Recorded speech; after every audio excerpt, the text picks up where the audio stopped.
you do me a big favor? Could you just close the door? Thank you. I really appreciate it. Yeah, I know. We need a doorman. Make use of them somehow. Do you think Jason will know to still come in, though? Yes, I'm sure he will. Thank you, Leo. So I'd just like to call the meeting to order. I'd like to welcome Jen Goldson and Anna Callahan from JM Goldson Consulting. I'd like to run down and quickly introduce our committee one more time to you. Just so the committee knows, I did send our little bios out to both consulting teams, so they all have a little bit inkling of what we're about. So Ann Corte down at the end is our note taker, very quiet right now, and you know Gideon Schreiber. And the rest of you, let's work down the line. Alan? Alan Gallagher, former Executive Director of the Watertown Boys and Girls Club and Chairman of the Watertown Housing Authority. Jonathan Bakian, citizen appointee to the board. Infamous lawyer. And let's all turn our mics on, gang, too, please. Thank you. I was on. Okay, everybody on? You on? Okay, great. John, one more time, please. Okay, Jonathan Bakian, still a community appointee to the CPC and infamous lawyer. Dennis J. Duff, former member of Watertown Redevelopment Authority, 35 years of Massachusetts House of Representatives, retired.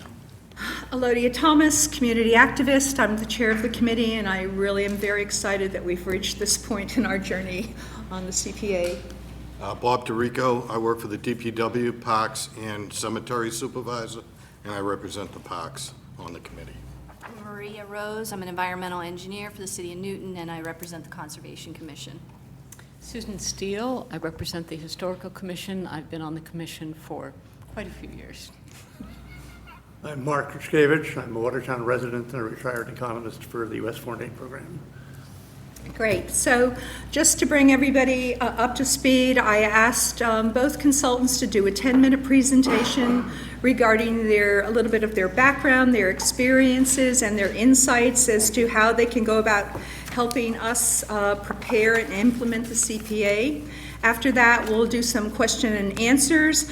At least one member asked me if there could be any follow-up to any of the question and answer. Of course there can, time permitting, but I do want to try to get through the questions that we put together. And we only have an audience of one who's come to listen and learn. Given that we have limited time, there will be no participation from the audience because we really have a lot to cover. And so let us begin. The floor is yours. All right, great, thanks. Well, we're really thrilled to be here. I'm Jen Goldson, and this is Anna. We'll both introduce ourselves in a little more detail in a minute, but I think we're just as excited as Elodia is. And do you mind if I use your first names? Not is at that all. okay? Okay. So when you put the RFQ out, we felt like, gosh, this is so perfect for us. So we hope that you also agree, and we're just thrilled to be here, and that's really very genuine, so I hope you can feel that. So I just wanted to explain, I'm sure you read our bios and all of that in our proposals, so I won't get too much into that, but I just wanted to explain more about why I do the work that I do and why I care about it. I started off my career in historic preservation, actually, and loved it. I love old places. And what I realized after working for a few years after getting my undergraduate in historic preservation was that even though I love old places and old things, what I really loved was the communities that those old places are helping to make very vibrant and the quality of life that comes along with having those special places in a community. And so I realized as I was thinking, what should I do for graduate school? I'm not quite sure. I took a few years to work in preservation to figure it out. I realized that what I love about communities are all those things that lead to good quality of life for the residents, make these places very special. And what really makes communities whole isn't just the historic resources, although I still believe that's such an important part of community character, but it's all of these other aspects that contribute to a community. And I went through my career thinking this and feeling this and going to planning school, getting my master's, and working for 2 municipal governments. I worked for Brookline for just under 5 years and then Newton for just under 5 years. And when I got the job in Newton, it really felt like such a perfect match, because all of the things that I love about communities that towns and cities can't normally afford to fund, that make up the quality of life. Towns and cities spend a lot of their money on, protecting, police, fire, schools, running the city, running the town. But the things they usually can't afford are the things that the CPA fund can fund. And it was really such a perfect match. And so when I went to the city of Newton to manage their CPA program for the first time, I was their first project manager. They were one of the early adopters of CPA, and we were all just figuring out, it's okay. Just for a pause, Jason Cohen. Hi, Jason. He had to come in from Boston. When I was in Newton, we were really all just figuring out, what does this very ambiguous law really mean, and what can you really do with these funds? And we tried a bunch of things, and you'll know that it was because of Newton, really, and pushing the boundaries of what the CPA says you can do, that now you can actually fund rehab of parks, existing parks. So I was thankful to be staffing at that time a CPC, a Community Preservation Committee, that was filled with very thoughtful professionals who lived in Newton. They're really the leaders in their field, and they really helped push the boundaries of what CPA can do, and I learned a lot from that. So that's my introduction. I know I didn't go through my bio in a traditional way, but I just wanted you to get a sense for why I do what I do, and that I feel very strongly that the Community Preservation Act it's unique. There are other states that have tried to do similar things, but it's not quite the same. I think Massachusetts got the formula right, where it has affordable housing in the mix of historic preservation and open space and recreation, and it puts all of you together every month. Presumably you're going to meet, and you're going to be talking about your priorities, and you're going to be probably advocating for the things that come from your perspective, but I think you'll also be listening to each other and learning how to find some balance in Watertown. So that's one of the main reasons I love the CPA. So that's my little intro about myself. I started my firm about 13 years ago when I left Newton, and it was really started to help community preservation communities. And then I started to branch out, because a lot of these CPAs had trouble with certain aspects of their fund, including affordable housing. And so I ended up developing a specialty in affordable housing, because the communities I was serving with their CPA program needed more help with the housing section. So now we do a lot of work in CPA, housing, and we also do master planning work and kind of broader work with communities on development feasibility. And so we have many aspects of the company now, but it all started with the CPA, and it's still a big part of it. So that's a little bit about me. Sure. So I started to work at JM Goldson about 1.5 years ago now. It feels longer, but not in a bad way. Not in a bad way. And I came right after getting my master's at Cornell in planning. And prior to getting my master's, I worked in external affairs and fundraising, doing grant writing and working with members. And I found that now, working with lots of different committees and boards, there's actually a lot of similarities. I'm using a lot of my tricks from being a membership manager now with working with different committees and boards. And in school, I really focused on, similar to Jen, I was really drawn to sort of the forces that shape the built environment and historic places. But I also recognized that preservationists tend to get a bad rap in that they tend to be associated with anti-change. And so I really started to focus on the intersection between preservation and economic development, because I could see how powerful those two tools could be when they are used together. And so during my graduate work, I interned with Preserve Rhode Island down in Providence, and worked with them on developing a set of indicators on community character and evaluating quality of place, sort of a mix of standard open space, housing, but also combined with these unique assets of different communities, and sort of combining a general set, but also trying to get down to the unique things that make different communities special. So that's a little bit about me, shorter than Jen's. Yeah, I know, I went on too long, but, so we are being respectful of your time, and I know I have 3 minutes left, because I'm timing it. Okay.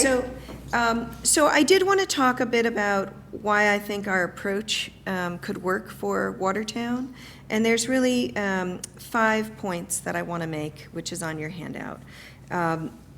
We really focus a lot of our effort and energy on robust engagement and helping a community with whatever form that looks like in your community, however you think that would work best. And the way we wrote the proposal, hopefully it became clear as you read it, that we're really giving you a menu of options, and we don't want to be prescriptive in how you do engagement, but we have lots of tools in our toolbox that we can bring to the community, and we would want to shape an engagement plan that really works for you to reach as many people with different perspectives in the community as you can through the process. And let me just run them down quick, Anna, and then you can give the examples. And so we also want to emphasize that we're highly collaborative in the way we work internally in our office. We really value the teamwork that we have. There's one member of our team that we don't have with us today. Her name is Avery, and we all work very closely on all of our projects. But we also work very closely with our client, and you'll find that whoever you assign us to, if we're so lucky to have, be chosen for this project, whether it's town staff or the chair or a combination, you'll find that we're in very close communication with them throughout the process. And sometimes we even structure that into regular calls if that works well for the client. Our approach is very systems-oriented, so we like to look for how these areas of CPA and other goals that the community might have. Anna talked about economic development, and that's not a CPA category, but a lot of what you do will improve your economic vitality. And so we see that there are all sorts of connections among the CPA categories as well as with other goals that your community is trying to pursue. We also really value making our work products easy to read and attractive so that it can speak to anyone at any level from any background. And we, are also always looking for advice. If you think that we didn't do that quite in the way you think Watertown residents would respond to, then we would change it. But we wanted to give you some examples of that. And then the last thing is that we have a lot of experience with providing technical assistance to CPCs, so not just the planning piece, but also actually staffing and providing that assistance with implementation, creating pilot programs, helping CPCs manage the process. Since we're at 10 minutes, I'm gonna. Why don't we ask for permission to go over 2 minutes? Can I go over just to Sure. walk through what everything Okay. is? Okay, so since we brought as you can tell, we brought a lot of stuff with us. We're all curious. Yeah, so starting maybe, so the boards are really just an example of, the visual materials that we bring to different projects. We tried to bring a variety of different examples of the large scale. So, directly to where Jen is sitting, there's she's gonna Vanna White for us. This one? Yeah, so that one is just, that's from our project in Chelsea where we worked on the community preservation plan, and it's just an agenda for the workshop that we did with them as part of their inaugural plan. And we were able, that process was, their entire plan, they really wanted to make sure that it was as bilingual as possible. So you'll also see there's pamphlets for their pilot program that I created and implemented with them that are both in Spanish and English. The other thing related to and you also see these signs on these jars up here, which I'm sure you're all wondering, why are they bringing jars with pom-poms in them? So this is an exercise that we did to really try and show that even though you all are bringing different, you're wearing different hats on this committee, and it brings together all people with different viewpoints and things that they think are the most important. It also can sometimes put them in competition with one another, and there are going to be trade-offs between, you can't fund all the projects that come in, you're going to have to make choices depending on what you learn from the community through this process on what the needs and priorities really are. And so this is part of that exercise is we give every participant 7 pom-poms representing the 70 unallocated, and we ask them to split them between the different CPA categories. So some people can put them all in one bucket. For example, in Chelsea, housing was a real hot button issue when we were working with them. But other people were very thoughtful and really wanted to make sure that they were allocating, across all of the different categories. But 7 is an odd number, so you do have to choose to prioritize one of the 4. So that helped people sort of get in the framework of what you guys are going to be having to do, and as you evaluate applications, is making choices on what you think is going to best serve the community going forward. What else? And then, so then we also just included a couple boards. That's from a project that we're doing in Ipswich on their community development plan. And it's the housing profile that we did at their first workshop, just showcasing some of the infographics that we do to try and display data. Some people are really intimidated by data, and some people are different types of learners. I'm a visual learner, and Jen's a very verbal learner, so we try and bring together different methods to try and convey the same information in different ways. What else? Oh, Jen's vanning. That's our 2 minutes, Anna. And then Great. questions you can ask on the other ones. Okay. Well, I know that Susan wanted to lead off with a question. Are you ready, Susan? I am ready. Okay. And in fact, it relates directly to the first thing you all talked about in your priorities about robust engagement. And I'm not going to tell you anything that you don't know, but one of our big priorities is to reach out to our diverse community, and both the socioeconomic, ethnic, particularly members who don't usually attend community meetings. There are going to be a lot of new people moving into the new housing project, not projects, but developments that are being built, and how to engage them. Yep. In this and make them feel like this is their community. Homeowners, renters, students, community businesses. We're really looking for a robust outreach framework from you all. Can you explain ways in which you've dealt with that in the past? Yeah, so what we actually find just overall is that the more different types of engagement you incorporate into the process, the better. And the more you can get out into the community rather than asking them to come to you, the better. And so we also recognize that there's probably only so much you want the consultants to do. And we would encourage in creating an engagement plan that in order to really get out into the community in a way that's very effective and multi-pronged, that we would ask for you all to be part of that engagement and going out to events, going out to places where you know people gather. Could be going to cafes that are popular on a Saturday morning. It could be going to, I think you have a farmer's market here. It could be going to some other, we did in Chelsea, we did a back-to-school night where, and sometimes you'll want the consultant to do those things. And so what we did, as an example in Chelsea is we did the back-to-school night with a table and we gave out lollipops and had, we actually had the pom-pom thing there. And so, just give me 2 seconds. Okay. So the idea that there isn't, I guess my point is there's not really one thing that works, and the idea that we found is best is if you do lots of different things to get the word out and really view this project as a campaign in a way, as you would, even a political campaign. People could even stand out at the train, wherever people are gathering. It could be it could be in front of a supermarket with flyers to the forum, or a business card to this online survey, or, a table with the pom-poms or something else. And then the online survey, we think, can also help to capture a lot of folks that maybe don't have the time to come out, but they want to do a quick, 3-4 minute survey on their phone or what have you. Do you want to add to that?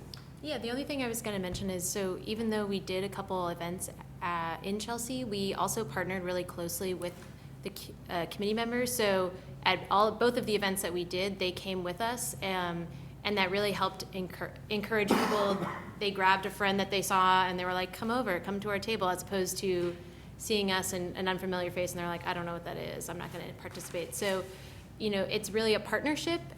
It's not really, there are things that we can, I guess, our role, we really want to help you get the word out, and we can help you in whatever way you think would be the most useful. I just, and we're happy to do events or, cafe style things, but I think it just becomes more effective when you all are also involved, because you are members of this community, and you also, you have a network here that you can really tap into and get them involved and inspired in CPA.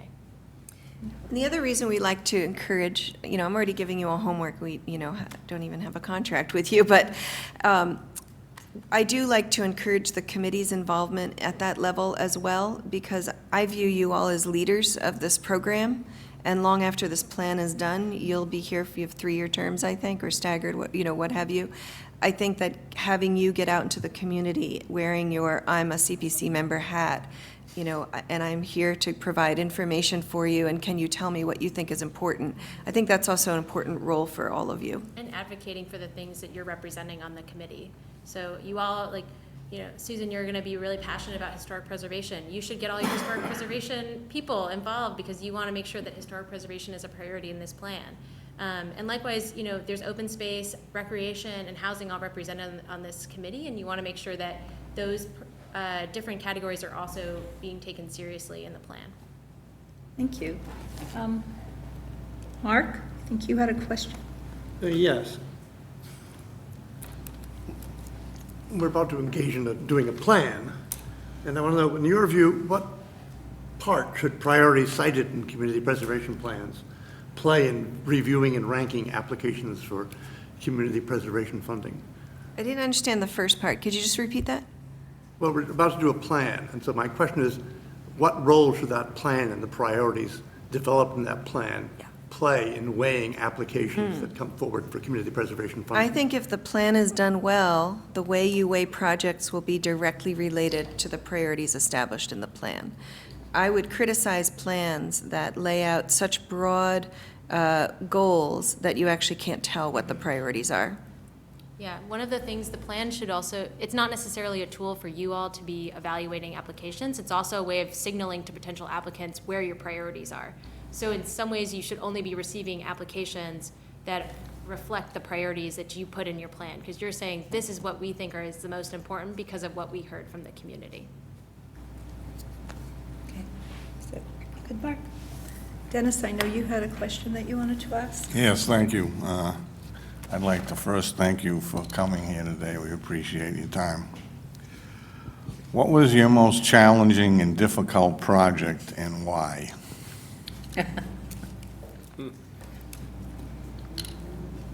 Yeah, let me answer this one. Yeah, we actually said, they're going to ask us this, and then we never came up with an answer. So I'm going to tell you a difficult type of project without saying the names of, I'm not trying to throw anyone under the bus. The most difficult projects that we experience, no matter if it's a CPA plan, a housing plan, or what it is, are the ones where the client, the community, actually isn't looking for how am I going to say this? So the community's looking to say, yeah, we did it, okay, let's move on, rather than really looking to the process and the result as something that's very important to establish policies in the community. And so the most difficult clients that we have are the ones that don't care about the work product and the process, and they just want the work done and finished and behind them so they can say that they did it. So, and how do I handle that? I guess I am who I am, and you can tell who I am and that I do care about the work. So I do my best to persuade people that the work does matter, and that listening to their community does matter, and that it is important to have a plan that is going to be owned by you and by the people who you've engaged will also feel an ownership if you demonstrate that you've listened to them. But it's also important that it's owned by your town council, because all of the recommendations that you are going, you don't have the sole power to decide how this funding is used. You have the power to recommend what you think it should be used for to the town council. So a plan that is owned by the town council will further the community goals better as well. So I try to use those arguments in terms of what I do when I'm in that situation to emphasize the importance of doing the plan well. Well, rest assured that this community and this membership here is really involved and has great love for this community. I can tell that already, yeah. All right, rest of my committee, who else would like to ask a question? John, Alan? Alan, okay. What specific background experience do each of the team members have with regard to affordable housing issues? Yeah, so I have the most experience. I had to count this up recently for another proposal. In the past 5 years, I've done over 50 housing plans, and I also help communities with considering zoning changes to promote housing, as well as I do development feasibility studies for housing sites that are primarily town-owned sites that a town or city wants to dispose of for the purpose of affordable housing. And so my experience with housing started as a junior planner when I worked for the town of Brookline. I was put in charge of their new comprehensive plan, which now it's out of date. I think they're redoing it. But at the time, I was a junior planner put in charge of this, and I had a lot to learn. And one of the things I had a lot to learn about was housing, because I was just out of grad school. So I've been working in housing in that capacity as a planner, as a land use planner for, I guess, I'm trying to remember, it's probably since about 1998. The other members of my firm, you can speak for yourself, I suppose, but really I've been training them to understand Massachusetts housing is really, in some ways, it's very unique in terms of the types of regulations that you need to follow.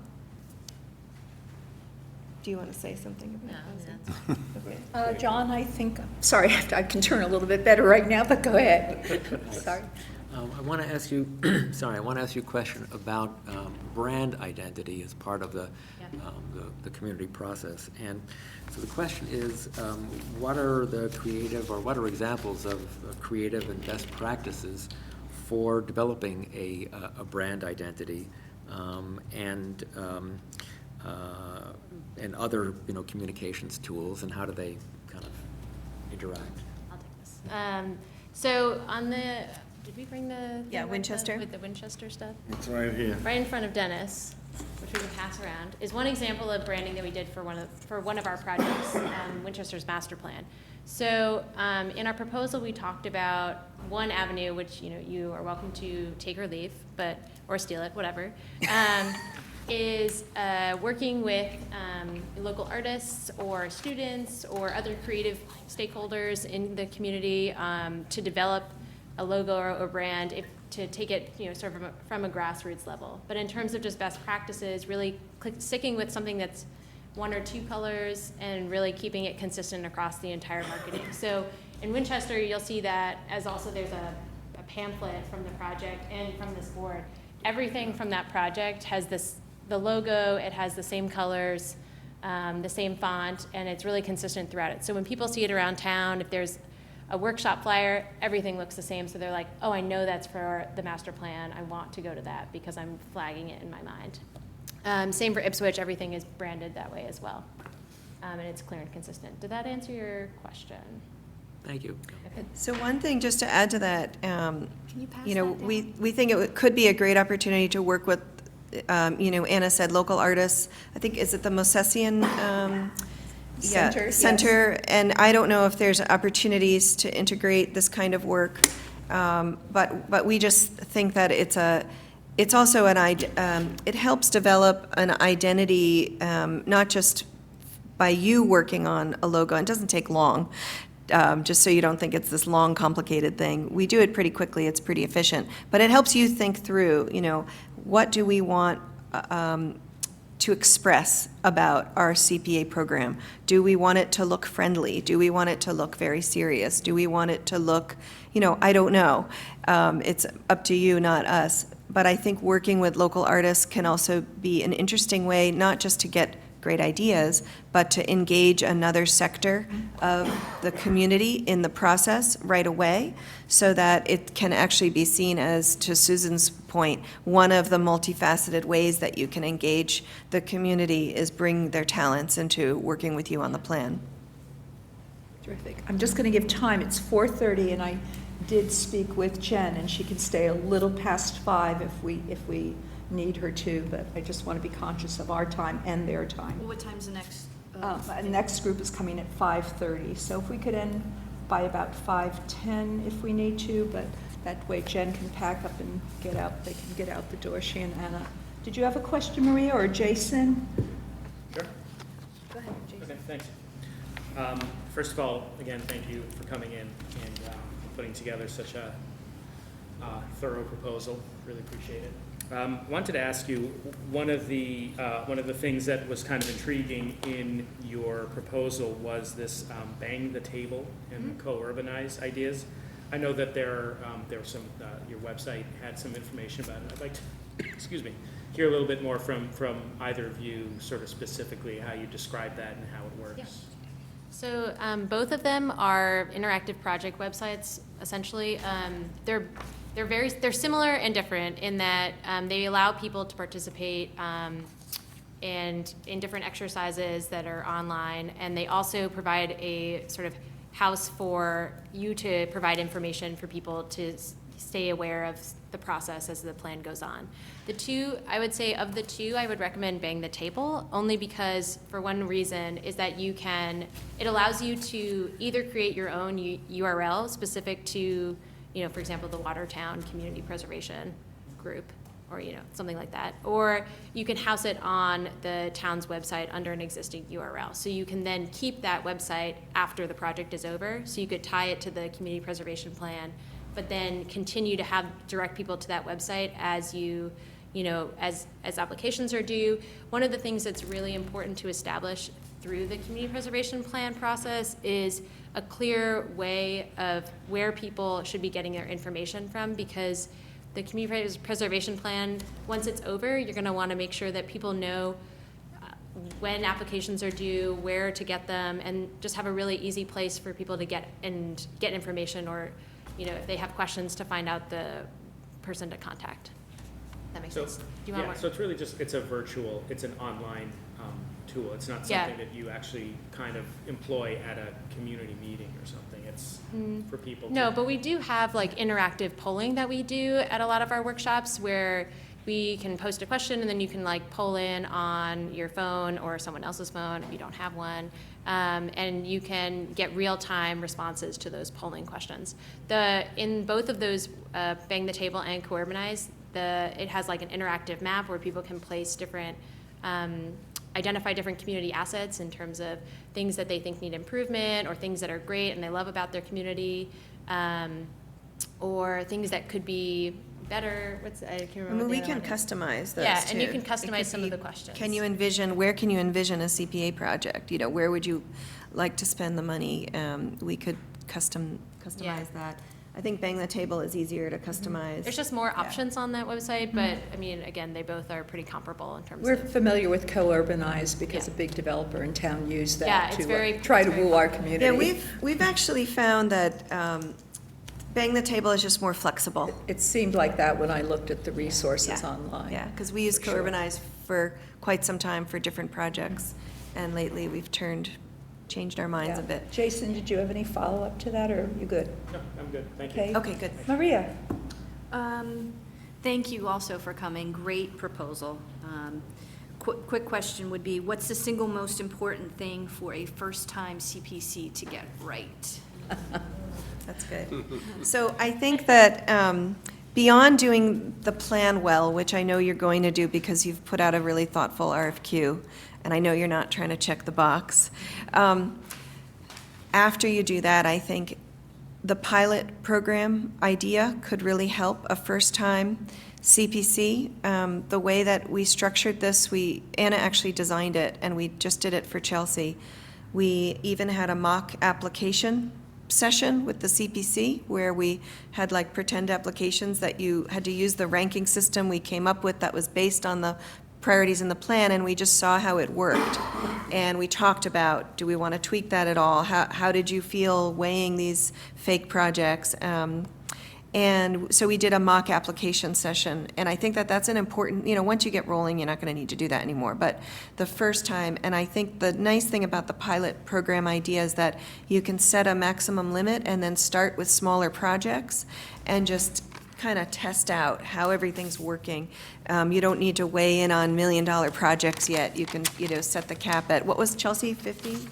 50,000. Yeah, so, I mean, it doesn't have to be that cap, but you can try it out on smaller projects. The other good thing about the pilot program for first-timers, first-time communities, first-timers, is that you generate a lot of, because they're smaller funding caps, you generate a lot of grassroots applications, because it's not as intimidating if you're going up against a big developer who wants $2 million versus the community garden folks who are looking for 10,000. It sets the bar in a different place so that you can generate more grassroots right away and get I think it's a nicer feel for the community for your first round. So there are real people submitting them? Yeah, the mock, not the mock one. Oh, We do okay. them, I mean, you can explain it a little Yeah, bit better. so the mock application is just a sample, like, they're pretend applications. It's a pretend. Yeah, I mean, I think in Chelsea it was actually a real application, but it was an ineligible application, so we used that application. But, And we have lots of applications from other communities That we that could we could just use. repurpose, yeah, I mean, similar to what Jen was saying, one of the things that was really important to learn throughout that pilot program is it's also, part of the plan and also the pilot program is to build capacity within the community to be able to apply for CPA, because on its surface, CPA can be really, it seems really straightforward, but in fact, it kind of, the eligibility piece and also the application process can be really tricky, especially if you are a retired teacher and you're like, I don't know how to put together a budget for this project that I want to do. And so through the pilot program, we did information sessions, we did application workshops where people brought their applications sort of filled out, and we worked through them and I read through them. And I also did a lot of email exchanges and phone calls and really walked people through what parts of their project were eligible and what parts weren't and what parts to highlight based on what was in the plan. And so it really helped people understand more about more of the nuances of CPA. And the other thing, we understand you're trying to hire a community preservation coordinator. And so I think we said this in the proposal, I can't remember. We think this would be a good opportunity to train them as well. And so depending on when you secure a person, they could be, working with us closely so that they kind of understand all of these nuances. And also through the pilot program, if you went that route and you went with us, we could train them as well for this is what this is how we would approach these different, if you get, let's say you get 20 applications or 15 applications, some of them are almost guaranteed not to be eligible or not fully eligible because CPA is, as Anna said, has a lot of nuances that are really not clear until you try to ask for money. Like, well, you could do part of this, but not all of this, or you're not thinking of the public benefit here on this private property, and so there's lots of different things to think about, and so it would be a way to also train your coordinator doing the pilot. So I think the answer is the pilot program, I think, is really good for a new CPC to do. I like the answer about training the coordinator too. That's perfect. I love it. Thank you. Yeah. Thank you. My friend, do you have a question? about- Yes, I do. What has been your favorite project and why? We might have different answers. Why don't you go? That's good. So the City of Chelsea was my first project at JM Galton, so I have to say it's my favorite because it was the first thing I ever worked on. But beyond that, the committee was just amazing, and really, they're a committee that probably similar to you all in that they really valued the community input and prioritized that throughout the plan. And we're really just eager to get involved and jump in and get the word out. And so it was just a real thrill to work with them. Yeah, and we're just also really proud of the work product. We think that it's really helping the CPC stay focused on how to, run this program, and it was a feel-good project. I mean, I'd actually probably say that was one of my favorite projects as well. We felt like we were doing a service and helping a community that really cares about the work that they're doing. And we also know that, they don't have as much CPA funds as you'll have, I don't think, but the funding that they do have, I think they'll spend it well. And so that was a great project. I also, another current project that I'm really thrilled about is, they don't have CPA unfortunately, but the town of Winchester, we're doing a master plan right now. And it's the kind of project that we're integrating. When I talked about synergies before, and we're integrating things that aren't normally in a master plan because the community cares about it.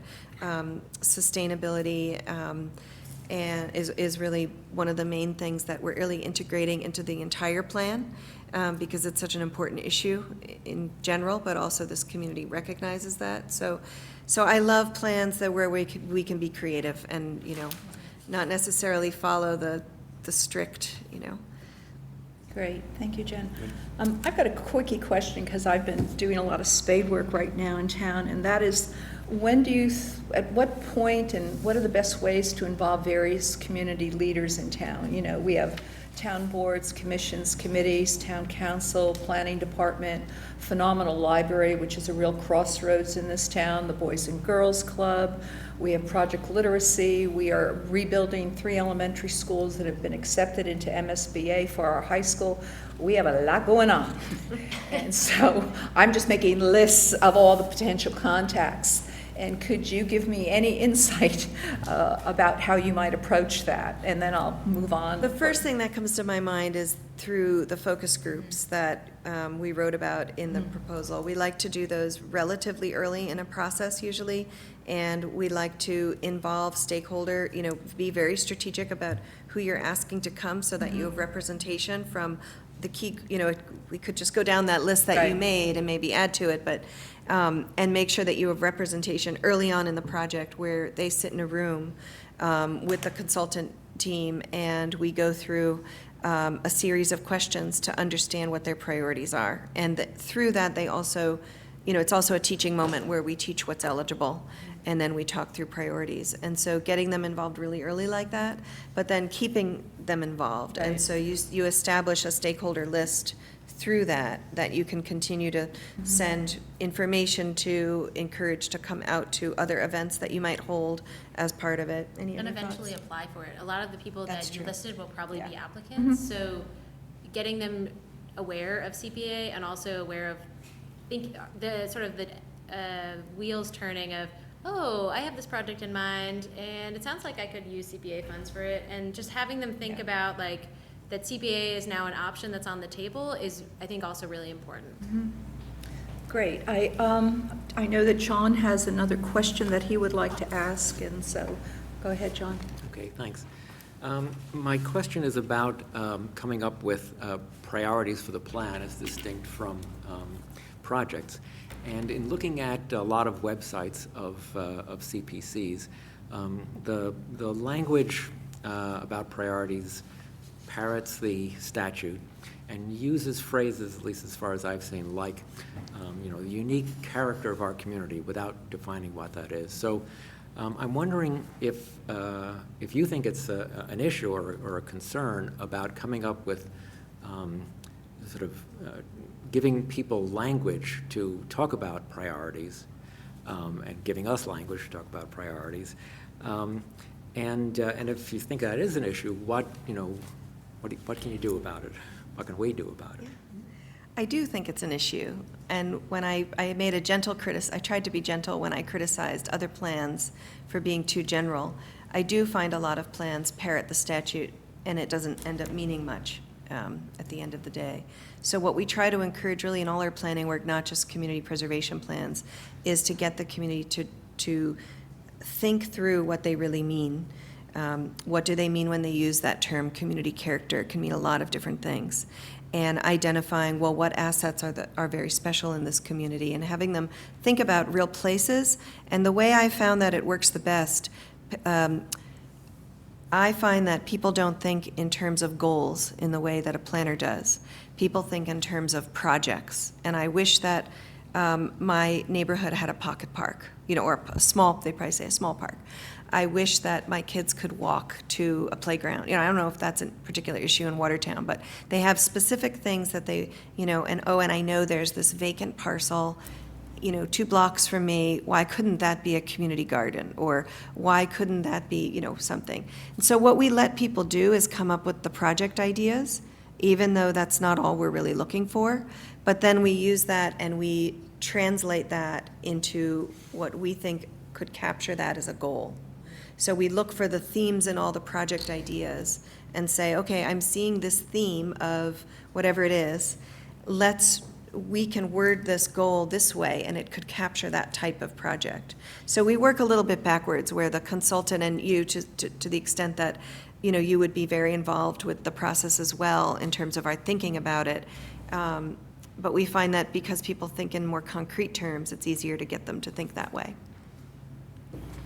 Anybody else have a burning question they'd like to ask Mark? Please go ahead. Eventually, we're going to be looking at applications. We have to view those applications and weigh them. And what factors should Watertown look at when they get an application to see whether the applicant is actually capable of implementing the project? I mean, they may well be terrific at proposing a project, but are they capable of implementing a project? And how do we look at that question? Yeah, I'm so glad you're thinking about that now. It's surprising, perhaps, in I would say almost all the communities we've supported with implementing CPA, one of the big struggles is they give money to an applicant and then the project doesn't happen still. Why isn't this project happening? You have $500,000. Well, we don't have staff to focus on it. Or the project idea came from this well-meaning neighborhood group, but it's actually city-owned property, and my parks department or whatever it is, we're doing all these other things. And so we love the idea of the project, but we just don't really have the time to do it. And so it's tricky, and I can't say that there's one solution, but part of the solution is to make sure that whoever is actually going to be implementing the project, even if a neighborhood group has this terrific idea, that they really are on board and part of the application and coming to the presentations and saying that they think they do have the capacity.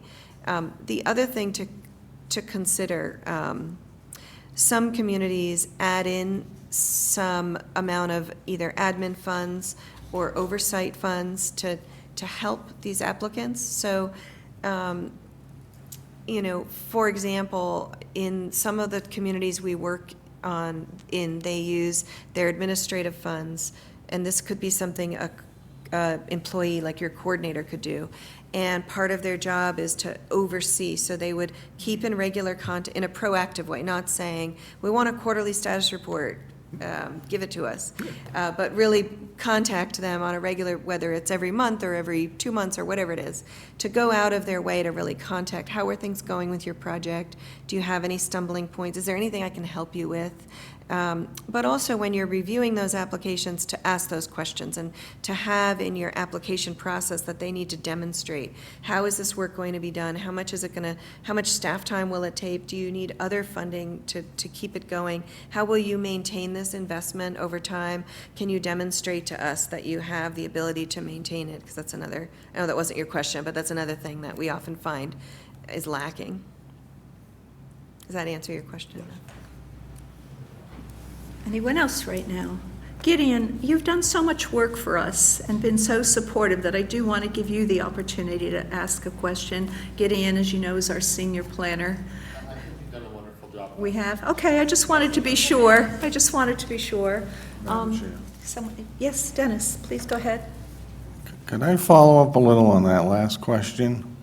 So you would ask for quarterly reports or monthly reports, or that we should check on that and do that? I've done it both ways. When I was in Newton, we required quarterly reports, and I created a form, and I would make sure all the applicants had it, and we would sit back and wait for them to file them. And what I found was some of them did very regularly, but a lot of them I had to follow up with.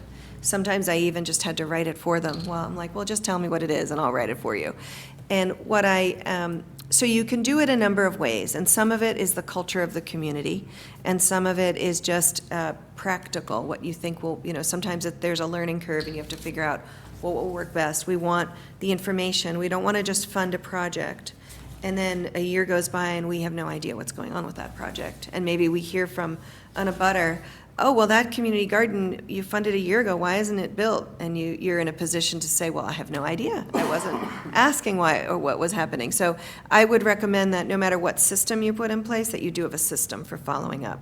And no matter what expectations you set out for the applicant or having your staff do, that it's clearly set out. And what we do is we write award letters and then a grant agreement if it's a privately owned project or property. And so the award letters would specify, these are our expectations. We're so thrilled to tell you that our town council approved our recommendation, but these are the things that come along with that. And one of them is telling us how things are going and whether you establish it. Do you want to know monthly, quarterly, whatever it is?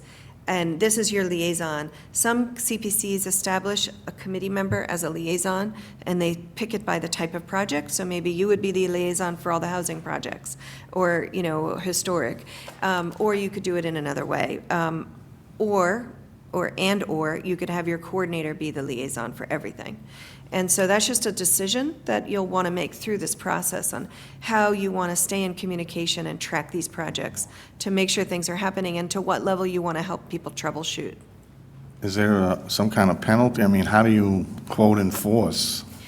Yeah, so what, do you want to answer the sunset clause? So what we recommend you put into your grant agreements for private property and your award letters for government, public awards, is that you have a term basically that says this money is available to you until X date, and usually it's a year or 2 years or whatever you think is fair, given the nature of the project. And upon that date, and what I like to also recommend is keep the date the same for every project. At least it's always December 31st, so that around December, you got to make sure and see if anybody's about to expire, or November, really. And what you do then is when someone's about to expire, you could claw the money back at that point, but that's not usually what you want to do because it is bad for lots of different reasons, including the politics of it. What you usually do is like a month or two before, you make sure you're checking in with an application that's about to expire, and you say, do you know that your award is only good through December 31st, 2021? How are you doing? Are you going to finish? And if they say no, you say, well, let's schedule you to come to our next CPC meeting. You can tell us what your holdup is, what your plan is for finishing it, and you can ask us to extend the date. But it keeps everybody accountable. So that's what we recommend. There's no regulation around that. That's just a practice that we've put into place. I just want to piggyback on Dennis, and then John, I'll go to you, but when you say public versus private, my hair went up a little bit because we're spending public tax dollars. And could you just define that a little bit? Are there projects going on? I think she meant like the planning department could apply for money. No. Yeah, okay, let me explain. I just Yes, would appreciate partially, that's right. little explanation. So CPA funds are not restricted to only go to government entities. No, I understand that. And so when you fund, let's say there's a local historical society that's a nonprofit and they own their property, that's a private property. Okay.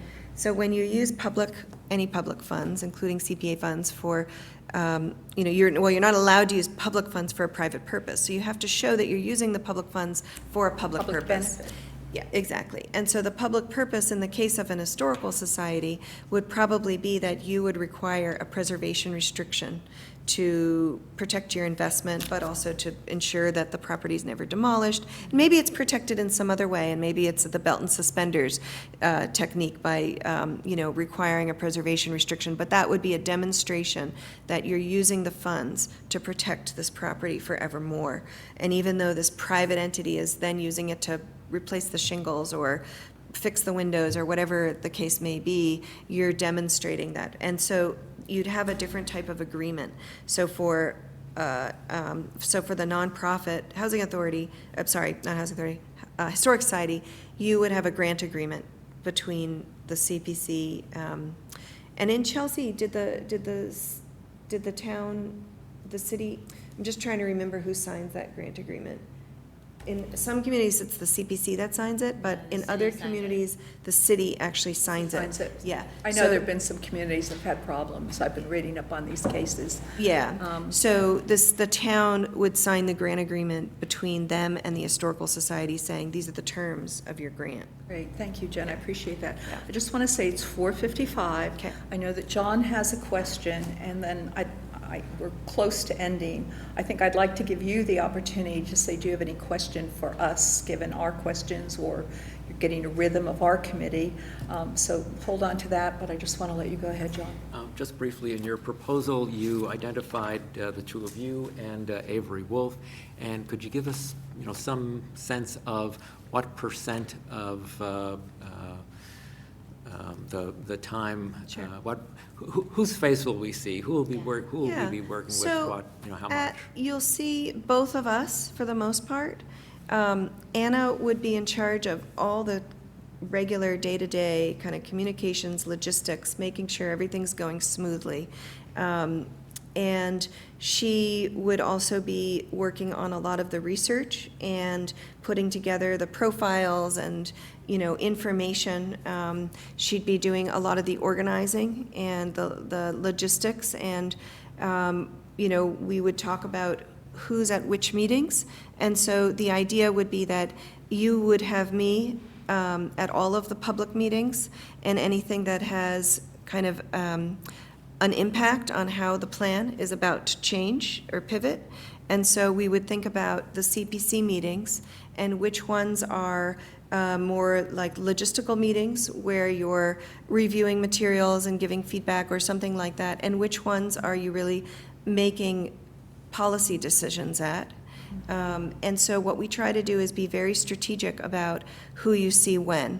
And mostly you would see both of us, but the day-to-day phone calls and emails would likely mostly be with Anna. Okay. And then I would be brought in when it's, when we feel like it's useful for me to be brought in. Yeah, our office is pretty small, so even though. Yeah, she can yell and I'll be there. Yeah, so even though if there's anything that comes up, like Jen knows that I'm like in her office being like, do you know that this is going on? So it's not as, even though, I'm the day-to-day, it's really, you're still, Jen's the wizard behind the curtain, I guess is the way to put it. Great.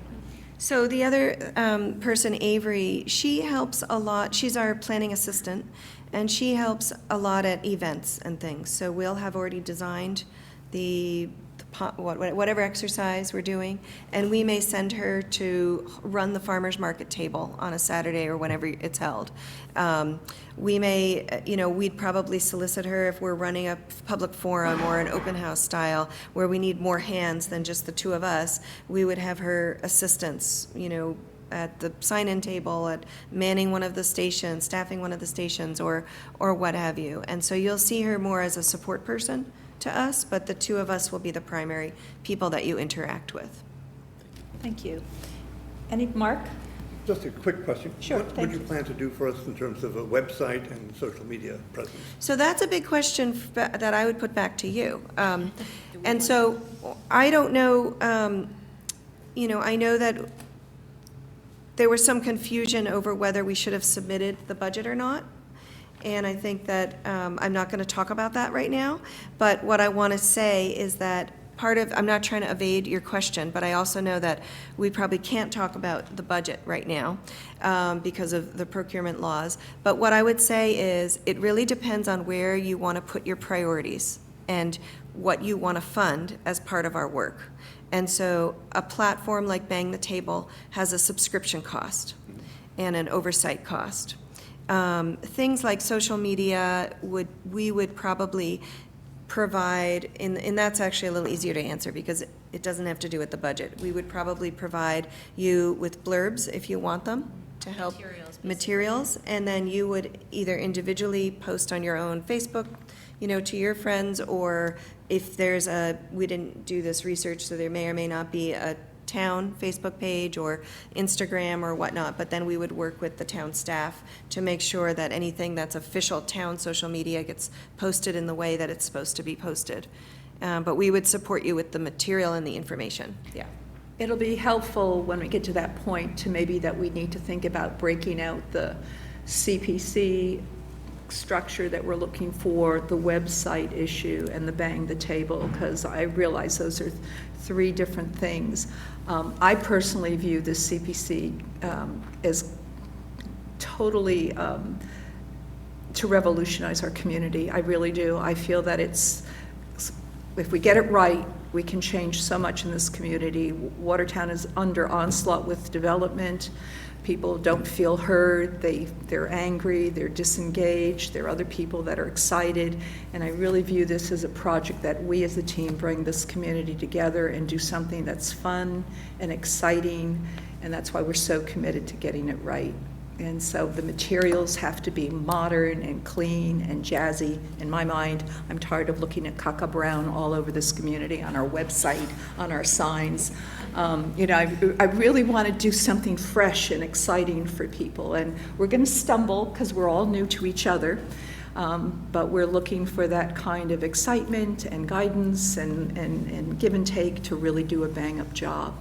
So, do you have any questions for us? Because I know we're running out of time, but we're at 5 o'clock. The one thing that I am curious about, what do you think will be the greatest challenge as you're working on this plan and trying to set priorities for your community?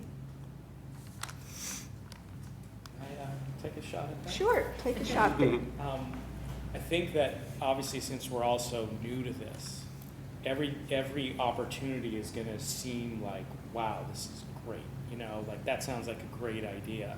And I feel like where we're going to start getting challenged is like how to prioritize, like, maybe they're all great and they're all exciting, but if we have, a finite amount of funds, like what are our collective priorities and how do we agree on that? How do you even sort of rank these things in a way that we can all get behind, even if we're not going to be unanimous on things, but just building that consensus and moving forward and everyone being at least relatively satisfied that we're spending the money the right way. That's Or that the process was fair. Right. Yeah. Transparency is really important for all of us. Fairness is important. As I mentioned earlier to Anna when we were speaking, we have 35 languages in Watertown.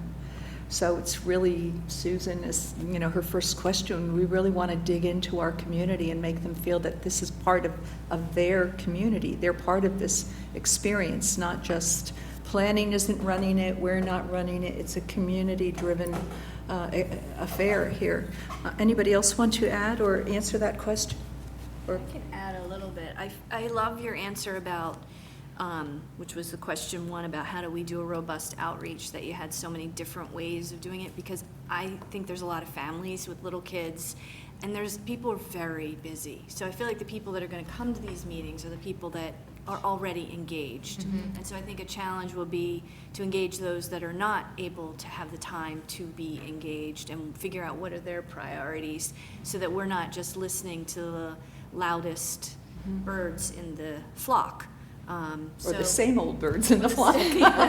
So that would be, I love my neighborhood. On my way here, I just looked down my street and I was just like, I love Watertown. That's what I said to myself when I came here. I was like, it's a beautiful day and I just love this neighborhood. And I want everybody to, feel like it is their purse. Mm-hmm. So doing this plan is exciting because hopefully it's going to give people the time to develop applications, because I feel like there's probably a sector of people like the can-dos of the world and the housing people who are already just waiting for, okay, what's the first date we will accept applications? They already have their projects in the queue. So this plan, I think, affords us that opportunity to get other people to catch up and know about what. So I feel like making sure that we're servicing the entire community and what everyone would like to see spent. I love that. I think that's awesome. And I did read the Chelsea process and the projects. I think there were 10 projects that were submitted, and about 7 were passed, and the other 3 were kicked back because they needed some adjustment. And I think that also sets up a new tone of dialogue and give and take in the community, which is critical because we're here to support these projects and help tweak those projects to be successful. Not to say no, but how do we better the community as a whole. And so I think we're all going to try to learn these things from you. There's a lot of expectation here. We have high expectations of ourselves, and therefore we'll have high expectations of our consultant. So The other, just to say one quick thing to that point, the other great thing that happened in Chelsea is, through this pilot project, throughout the planning process, the CPC had expressed worries that the city council wasn't going to go along with them, and that there was this politics going on. And so we were all nervous about, well, what's going to happen when they finally submit these recommendations? And they were unanimously approved. Yeah, they were holding out on approving their budget for the longest time, so they were just operating on like borrowed money basically from the planning departments. They were like, well, I hope they fund these projects. And I think part of the advantage of doing the pilot program, they really able to see that there was a breadth of projects. It wasn't just coming from, oh, it's coming from the town, the city departments. It's coming from, a retired teacher and her friend who run a community garden, and they want to make this happen. Or the local synagogue wants some money for their roof repairs. So it came from a lot of different people that I don't think they expected to see applications from. So it's really, that ground roots is really important. Anybody down at this end? Any concerns, questions?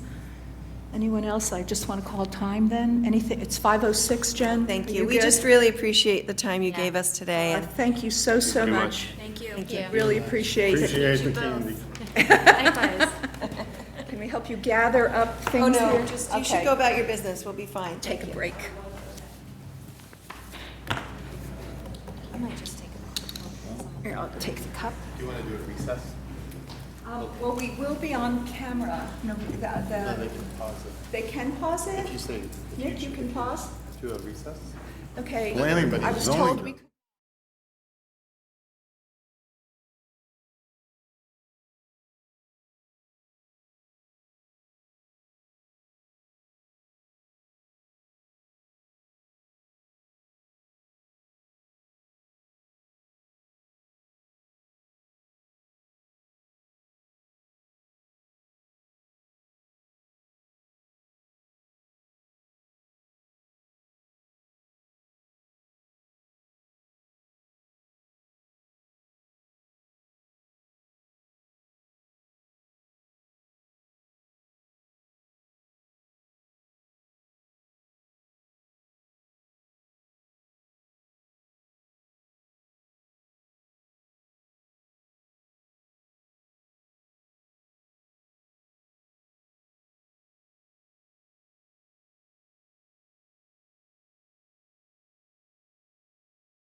Roberta Cameron from the Community Opportunities Group. I know we did an informal quickie introduction, Roberta, but we'll work our way down the table just to let you know who's in the room. The gentleman in the kind of cream-colored shirt is Leo Martin, chair of our Concom, and then Lisa Feltner is a district counselor from District B. I'm not letting them talk, they'll dominate the entire conversation. And Corte is our note taker, and you know Gideon Schreiber, our senior planner, and Alan. You wanna Alan take it down? Gallagher, I'm retired executive director of the Watertown Boys and Girls Club and current chairman of the Watertown Housing Authority. I'm Jonathan Bakian. I'm a at-large member of this committee and formerly an attorney. I'm Dennis J. Duff. I'm a former member of the Watertown Redevelopment Authority and retired member of the employee of the Massachusetts House of Representatives.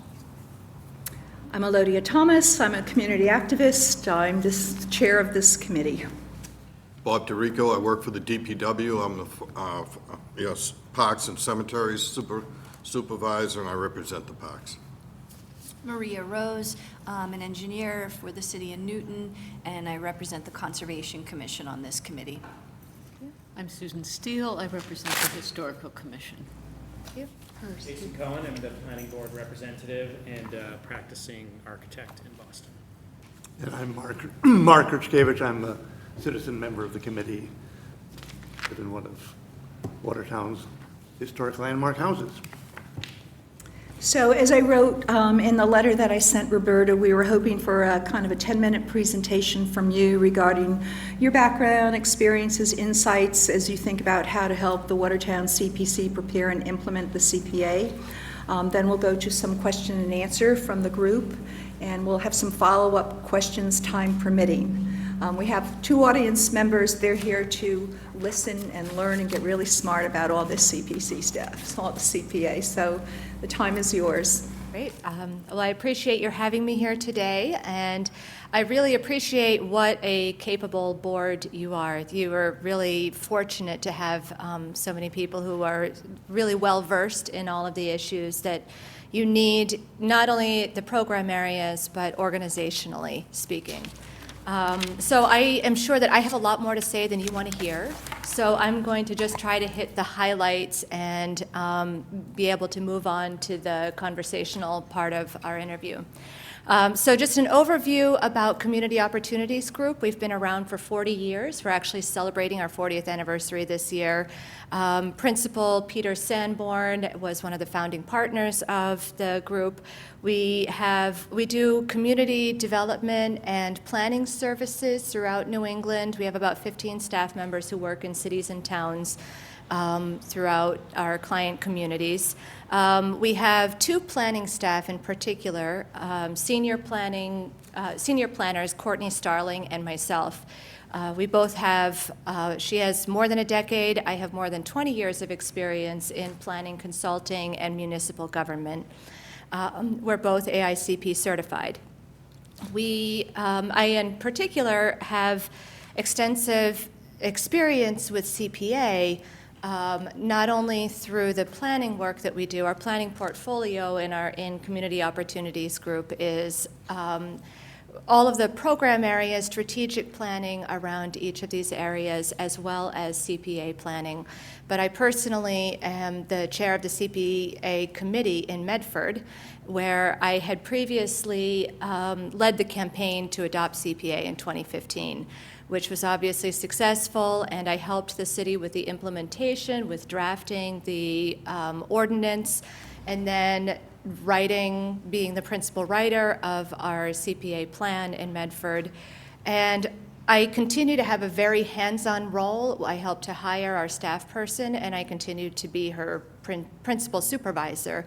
And I communicate with all of the city departments and all of our prospective applicants, our current applicants, troubleshooting, researching, finding out the answers to everything. There's continually things that we need to learn that we're working out as we go along. So I have a lot of experience with helping cities to launch CPA, not only in Medford, but also in client communities.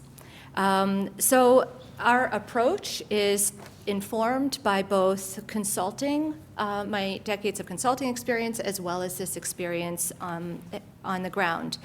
And really, I think that what's most critical, and you know this, what's most critical to the success of launching CPA in the city is transparency and making it clear to the public, to your elected officials, that you are carefully managing the resources that you've been entrusted with. And in this, communication is particularly critical, both as part of this process and ongoing beyond. There's, as you know, a challenge always for public engagement, trying to reach a broad segment of the public. There are people who will come out to everything, people who you hear about every time you want to hear people's opinions. And a lot of people who are never going to be comfortable talking to the government, no matter how you approach them. And then there are a lot of people in between who have every which way that they like to be contacted, so there is no way, one way that you can reach everyone. So we try to approach this by having a wide range of media, of ways that we can get the word out about things. We have different tools and methods for public engagement. These include online and paper surveys and distributing these through social networks, through public places that people come to, social networks both online and offline, focus groups, interviews, inviting people personally to hear their opinion. They're often more likely to speak to you than if you just advertise that you'd like to hear from them. Both evening workshops as well as daytime workshops in places like the library and senior center, where people are accustomed to coming to find information, and particular audiences are more likely to go to each of these places. And also going to public events or public places and having interactive stations or intercept surveys so that we can reach people who just happen to be where they are. So these are just some examples of how we try to reach people. But really the most important part of our public engagement process is going to be stakeholder outreach. Stakeholder outreach is important because, first of all, your stakeholders are your community partners who are working in the community on each of the issues that are relevant to CPA and working with all of the specific populations and neighborhoods and areas of the city that you're trying to reach. So they have that expert knowledge on what's going on that you want to learn from, and they're also your potential applicants in the future and the people whose support are going to be needed to understand what are your priorities. So this process will enable you to educate and engage that group of stakeholders. And part of the outcome of this process is going to be to develop a contact list. I'll work with you to ensure that we're inviting everyone to the table who needs to be invited, and we will try to ensure that we individually hear from as many of those entities as we can. So just kind of an overview of the content of the Community Preservation Plan. I'm sure that you've seen examples of other community preservation plans in other communities. First of all, we'll work with you to determine what's going to be relevant for who is going to be using the plan in Watertown, most likely yourselves, and prospective applicants, the public, city staff, and other public officials are likely too. So we'll look at what's relevant for them. That might include an overview of how CPA works and what the funding availability is projected to be, looking at market context, what your physical assets are, what's important to the community, and how it relates to the town's identity, telling a story about Watertown. Looking at the organizational context, how are you managing these assets and resources now so that we understand how they're likely to be managed in the future, and an overview of the needs. And then finally, we'll, through public engagement, establish what are priorities, values, and goals. And we'll work with you to develop an application process, an annual timeline, and evaluation criteria. And in this, I think that my on-the-ground experience is going to be particularly helpful because we've not only looked at how things work in many other CPA communities, but in Medford, the application process that I developed there, we've road tested it a few times, and we know how it works, and we've tweaked it so that we can address what our capacity issues are in Medford, which may be different from yours, but we kind of understand how it works and what to look for. So in conclusion, just a little bit, again, about why to hire Community Opportunities Group. First of all, we come with a deep knowledge of CPA through not only working in CPA statewide, but also hands-on experience on the nuts and bolts of CPA and getting it off the ground in the city. Passion for pragmatic problem solving, researching, and going the extra mile to help communities identify their needs and how to meet their goals. And we bring a strong team. Courtney Starling and I in particular, and our principals and our other staff have worked together closely for years, giving all of our clients 100%. We're knowledgeable, dedicated, and fun to work with. So, thank you. That's my spiel. Thank you very much, Roberta. If you excuse me for a moment, I'm just going to get some water so I'm not coughing through this. We're going to lead off with a couple of questions, and it's going to be a little bit more of a free-for-all. So I'm going to turn this over to Susan Steele for a moment, and I'll be right back. Thank you. So, one of the things that is, I would say, a real important priority. Oh, thank you. I'll use both of them. I tend to be quiet-spoken. One of our big priorities is engagement with the community, and well, you probably know that we're a very diverse community, culturally, social, economic, ethnic, and there's a lot of change going on in our community. So things are just constantly changing and moving. There are a lot of members of our community who don't attend a lot of community meetings. Whether they're homeowners or renters, students, community businesses, newcomers, we really want to engage these people and pull as deeply as we can into the community. What particular measures and strategies do you have for addressing this? One opportunity, actually, that I think you may have at the moment, well, first of all, any events that are going on in the community can be opportunities to reach people because, you know, people may be attending events who aren't going to come to any other meetings, whether those are social events or civic events or shopping, for example, farmers market or things like that. An opportunity that we could tag on to right now is that I'm sure that Watertown must have a Census 2020 Complete Count Committee that is trying to answer this exact question right now of how do you reach the people who are the hardest to reach in the community. And so there might be an opportunity to talk with them and find out what they're doing and if there are ways that they're getting the word out and see if we can follow some of the examples and work through existing networks where those people are already connected to. So identify whether there would be, for example, an interfaith group that would be willing to share an announcement or information about CPA to all of their respective communities.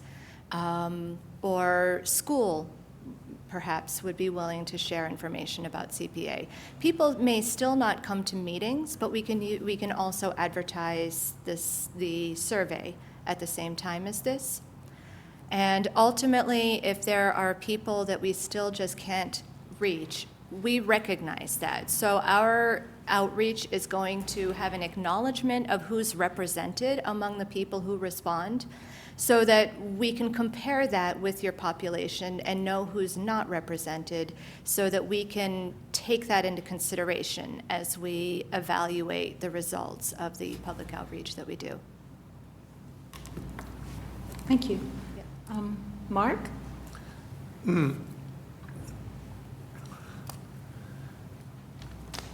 we're about to engage in preparing a community preservation plan.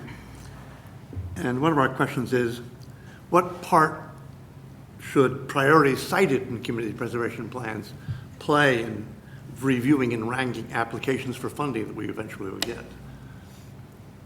I didn't quite understand. What part does the plan and its priorities play in vetting applications and looking at applications? Yes, I understand. So it has been, played a very concrete part for us in Medford, where our evaluation criteria spell out how our goals and priorities are going to be taken into consideration in the evaluation of proposals. So that, for example, we determined that a high priority is historic preservation of city-owned assets, and privately owned assets are a lower priority. So we will take that level of priority into consideration in evaluating. So it plays a very concrete role if you would like it to, but you also have flexibility to consider the full context of a project and other aspects of the project that would influence you to make a decision about it. Mark, are you okay? Do you have any follow-up? Good. Dennis? Yes, thank you, and thank you for wanting to represent us. We appreciate your time and efforts. What was your most challenging and difficult project, and why? You don't have, maybe you don't want to name it, but that's You fine. can leave out a name, just general theme. Yeah, I mean, in terms of, every project is challenging for a different reason. So it's hard to say that one is more challenging than another, because in every community, the barrier to implementation is often not the lack of strategies, but it's often something outside of the strategies. It's something in the community's capacity, whether that's staff capacity, whether there is political will to address these problems, or whether there's an economic reason why something isn't working. And so we have to look at what that specific issue is that is the barrier in order to get past it. So in some communities, it's really difficult getting even the stakeholders to come to the table. And so we have to do a lot of footwork to make that happen. In one community that I'm working with, there's a real lack of staff capacity, so that the staff aren't carrying through their role in the project. And so, we have to recognize where the hiccup is and find a way to get around it. Great. Thank you. Yep. My colleagues, who else is, go ahead, Alan. What's the single most important thing for a first-time CPC to focus on and get right? Communication, absolutely. And it just continues to be something to focus on. That was quick. John, anyone at this end of the table? Jason? Sure. Once we get up and running, I think maybe the first couple of proposals are probably going to be quite challenging for us. Do you have any sort of ideas on like a pilot program that we could do, or a way to sort of do a test run or something to make sure that when the time comes, we are doing it properly? Like, is that part of your toolkit? Sure, that could be something to take into consideration in developing your application process. We have experimented in Medford on different timelines for the application process. The first year, we squeezed in 2 rounds. And the second year, we're taking longer than a year for 1 round. And I would say that both of those have been less than ideal timelines, and that in our case, we might need to consider more flexibility in the future, because there's a steeper learning curve than we expected in getting our prospective applicants ready and understanding how the process works. So I think that you need some flexibility, and you'll need to really look at what your needs and capacity are, specifically in Watertown, in developing that application process. And we also have a small grant application process that has much more flexibility. You can apply anytime for a grant up to a certain amount. And even with that flexibility, it has not been utilized as much as we would have expected. So, that could also be considered a pilot program. So there's some brainstorming that we could do with you to think about ways to try to get your applicants ready for the process. And I suppose even just get us ready for the process just as much as the applicants, right? Absolutely, yeah. Okay. That's good, thank you. Thank you. Thank you for your time. What key skills and task assistance do the most successful CPCs bring to the consulting process to ensure a successful collaboration with you? Participation. The more we hear from you, the more that we can do with you, is really in a nutshell. And the more confidence that we have that you'll be able to use the work after we've completed it. Because we like to involve people in our planning process who are going to ultimately have the task of implementation, because they'll understand it and they'll have a sense of ownership and be able to, take the keys and drive as soon as we are finished. So being that engaged partner, I would say, is the best skill. John, go ahead, John. Thank you. Thanks. Thanks for your presentation and for being here. I wonder if we could dig a little deeper into the experience and the sort of other projects that you and your team have worked on. John, even I'm having trouble sitting next to you, hearing you, sorry. So you mentioned Medford, and the project and the proposal materials mentioned two other CPA communities. I guess it's a two-part question. One, are there any other CPA experiences that you and your team have? And then the second part of the question is about the in addition to housing, which your materials seem to show firm experience with. If you could talk a little bit about the other aspects of the CPA world, the open space and outdoor recreation, and historic preservation. So. Sure. So the communities that we've prepared CPA plans in have been Holyoke, the city of Holyoke, who is in the same position that you are now, as well as Hanson, a town that had several years into CPA, but they felt that they kind of needed to re-energize themselves and have a fresh sense of what their priorities were.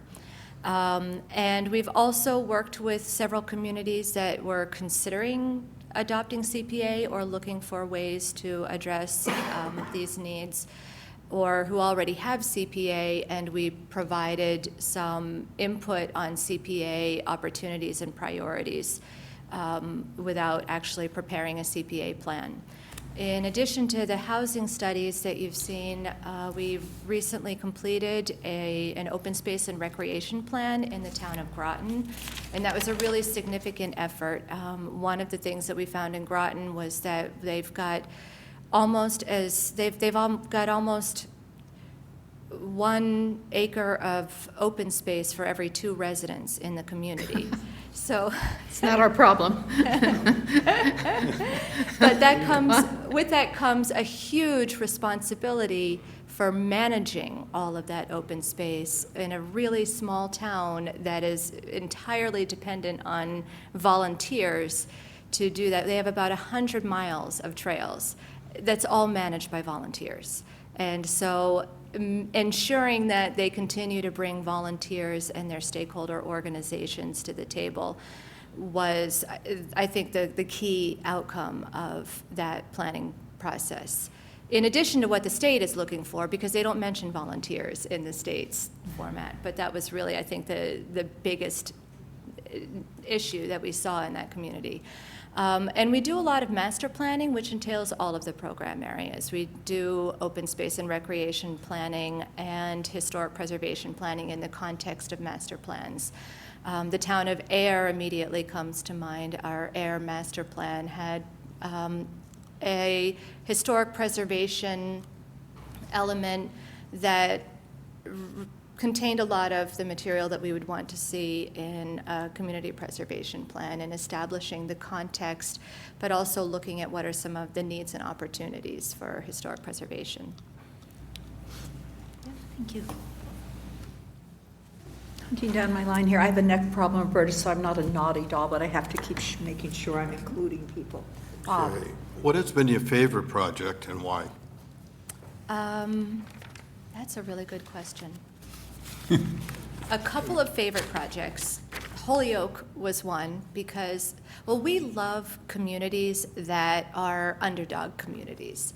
You know, the ones that everyone has always dismissed, but they have great bones and they're full of really dedicated people and wonderful assets. And that's what we found in Holyoke. It was just a pleasure discovering all of the wonderful things that they have in Holyoke. And one of the things that's really interesting is that it's a community that's had a lot of planning, but they'd never really kind of put together the big picture. And so we felt that that was an important thing that we contributed with their CPA plan, was to not only look at the needs, at their neediest neighborhoods, because they had some really, really deeply needy neighborhoods, but to look at the whole community and to listen to the whole community and hear that they wanted to invest in affordable housing insofar as it would contribute to a healthy community. That, you know, so but we also we're able to bring together stakeholders in the open space and recreation and historic preservation areas who had not always worked together in the past.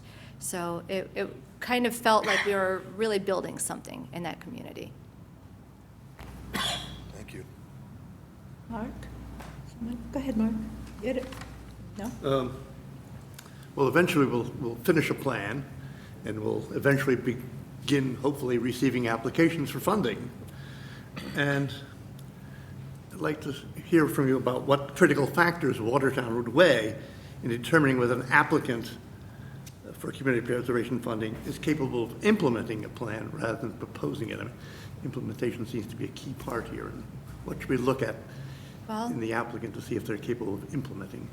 First of all, the ability to prepare a detailed application is an indication of their readiness to monitor the project. And secondly, you have or you will have a staff person to work with the funded projects to monitor and ensure that the project is being completed in the manner that was proposed, that has been agreed to. I would say that those are the most important factors that you have. Could you repeat the second one? I was trying to write as fast as I could. You have or you will have, I'm not sure, a staff person to monitor and oversee the expenditure of your CPA funds. So they'll be, you will have a grant agreement in place that will spell out what is going to be done with the funds over what timeline, and you'll be monitoring to disperse the funds as you've seen that the project is completed. Go ahead, Jason. So following up on that, what means do you think we should have at our disposal to, in a worst-case scenario, if it's clear that a project is not going to be able to reach the finish line, and presumably some of the funds have already been expended? I'm just a little curious about like what happens when, is there like an ability to revoke funding or a sunset clause, or what have you seen as far as that kind of mechanism? That can be spelled out in the grant agreement, and so it would probably, you would want to think this through on a case-by-case basis, depending on the type of project it is. Housing projects, for example, a housing development project may have a very long timeline before the funding is spent. And so you might want to put in place some benchmarks that you'd like to see over time, say an amount of time before the project is permitted, an amount of time before they break ground, to see progress moving forward. Whereas with a open space recreation project, you would expect that to be carried out more immediately. And so you might have, say if after a certain period of time, a year, the project hasn't been started, you would reserve the right to revoke the funding for that project. And if you revoke the funding, it just goes back into the general pool and is available for other projects. And it may be that you want to also, depending on the project, have additional benchmarks in place for how long you're willing to wait for them to spend the funds. Okay. I don't know how much you know about Watertown, Roberta, but clearly we're undergoing a great deal of change. We're 4 square miles. We have huge developments being built here. We have Arsenal Yards going in on Arsenal Street, which will have a multiplex theater, a second hotel, 300 apartments, shopping and all that. So our communities have been strained with the intensity of development and a bit fractured for people that have been born here. I've been here for over 40 years, but my personal view, and I think my committee shares this, is we want to do something really exciting in our community, bring people together in our community, have a very transparent process, but we'd also like to bring some real excitement to our community, that people take pride in this community again and don't feel like they're all kind of outside the circle. So do you have any suggestions about how you would do that? I don't want to put my ideas in your mouth, but it's a different context for Watertown than, let's say, a Holyoke, which I believe their mayor's running for office as a state senator or something, or a representative. Or, these towns like Groton and Ayer are small little towns. The only community that possibly would be comparable to us is Medford. Mm-hmm. And so, given that you've had some struggles in Medford in your own community, do you have a little bit more concrete advice for us, given the little bit that I've just shared with you? Sure. I think one of the first steps is to identify a list of potential projects across the community and to start talking about things that you could be doing with CPA, and then using that public engagement process to talk about those ideas and generate additional ideas about what we could be doing that would be exciting for the city. And perhaps one of your priorities could be that you want projects that are going to have a really strong impact, like visually, people will identify that with Watertown.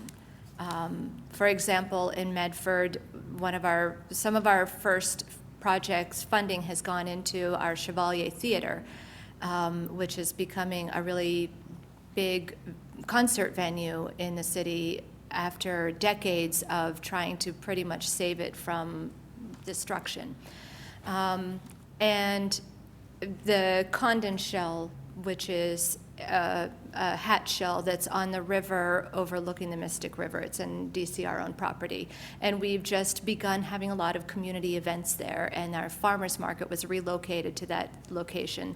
So it's really central, and people see it every day. And the idea is that these are things that create community meeting places and help to foster a sense of identity for the community.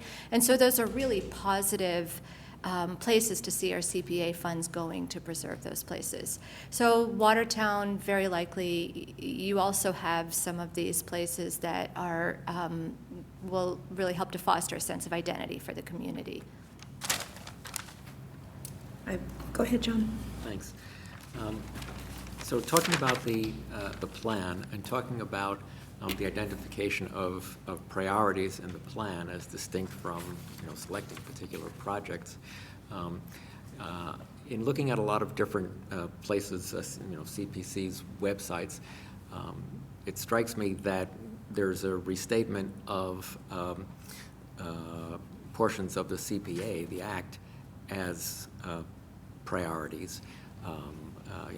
Fund this type of project that's the CPA, very generic, the CPA allows funding for, or general language about, preserve the character of our community, but that there isn't a lot of more specific language about really giving someone to understand what the priority is within those things. So do you think that that's an issue, a problem?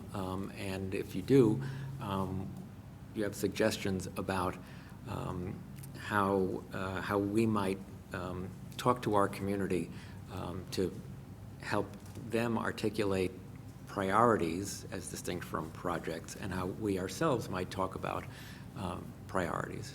Sure. I think that a lot of communities, probably the majority, have not gone through the level of effort that you're doing right now to prepare their community preservation plans. So not every community is hiring a consultant, first of all, although, not that you need to hire a consultant to develop a good plan, but it helps, to ensure that the work is done to the level that you'd like to see it. But a lot of communities aren't engaging a public process around preparing a community preservation plan as you are.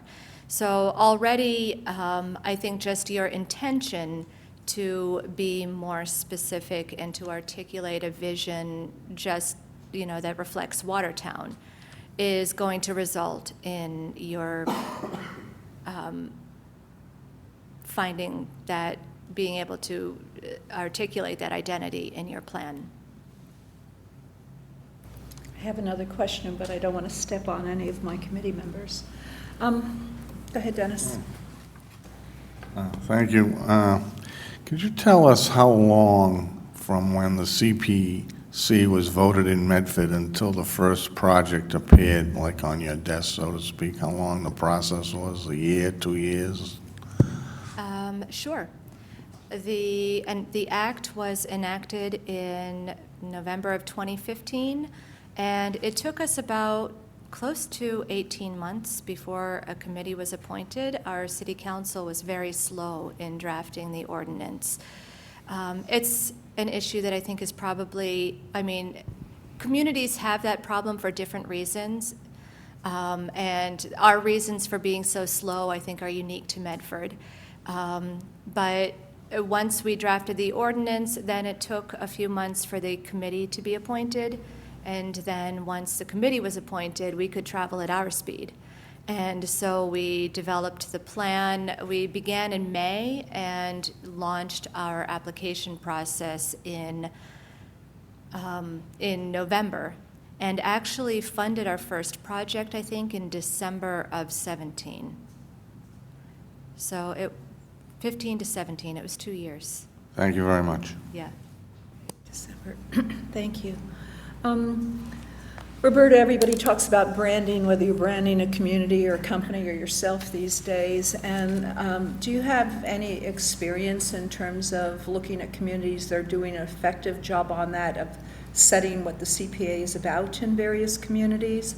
And I think that would tie into the website as well. I don't know if you have any experience in helping develop websites, but if you could just talk about that a little bit.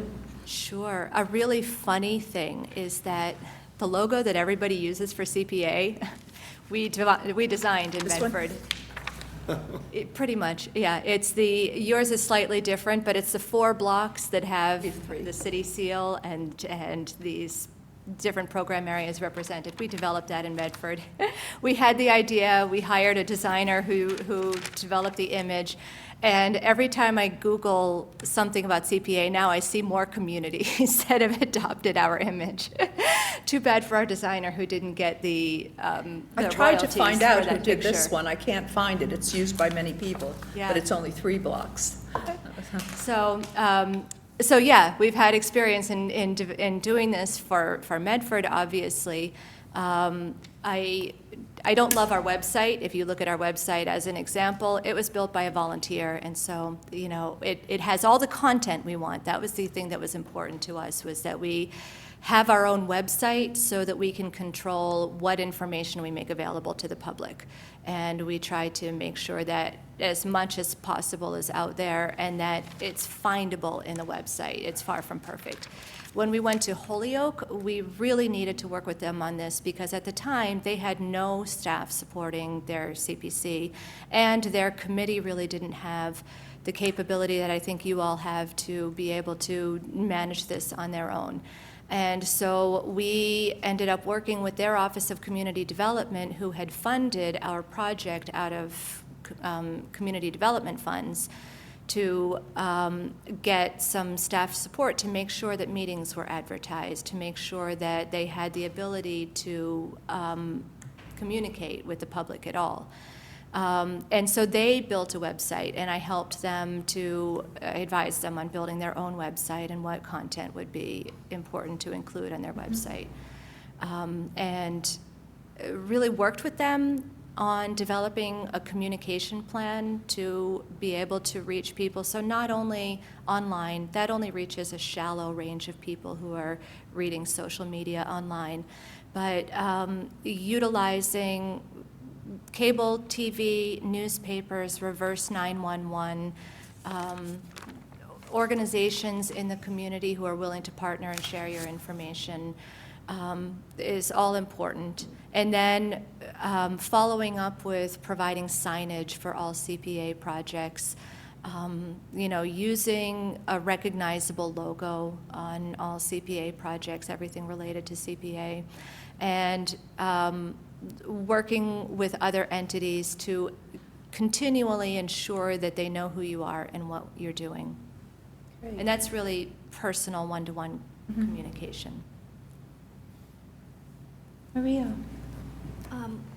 What is your firm's capacity to handle tackling this project for us, developing this plan, and who would we be working with most? You, or is there other team members?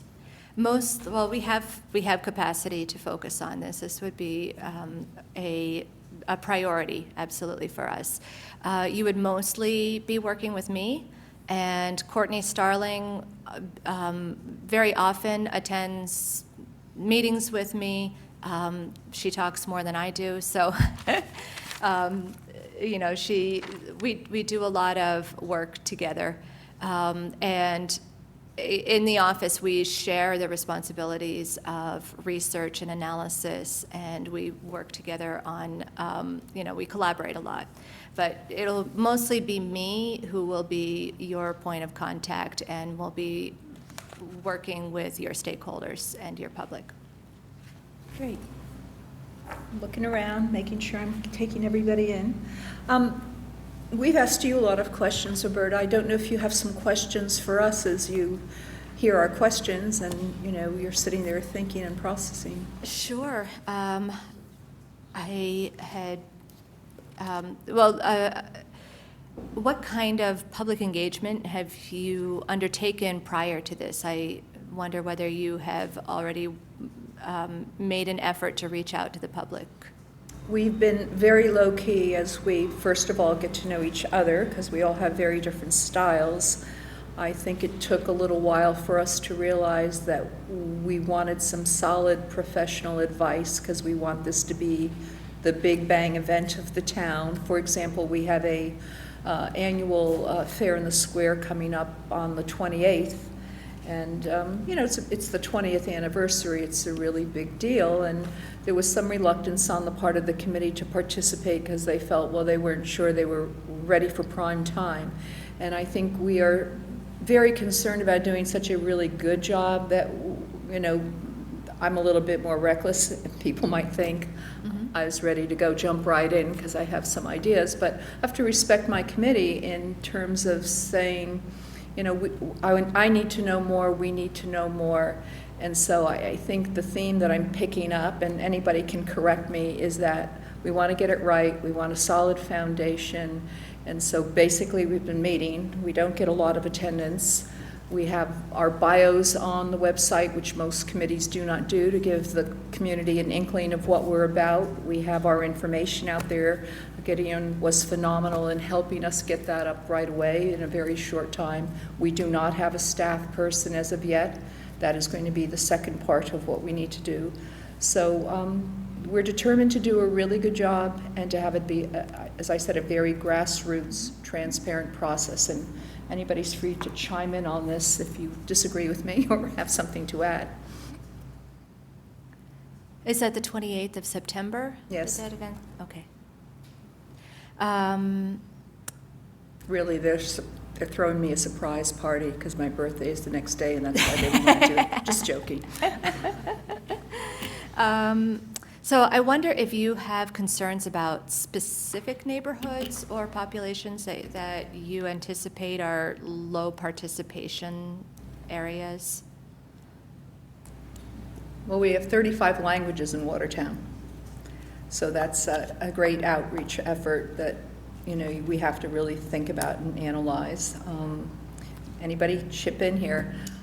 I would just say that there's, more like the renters are more difficult to reach, and you know, in my neighborhood, there's a lot of young families. Well, not a lot, but there are some young families, and they're very busy. You know, they're taking their kids to lots of activities and such, so having many different ways of reaching out is probably the best approach, because you're not going to reach everybody. So it was enlightening to hear you say, you know, you're just not going to, it's too high a bar to try and reach every single person, but you just try and reach as many as you can.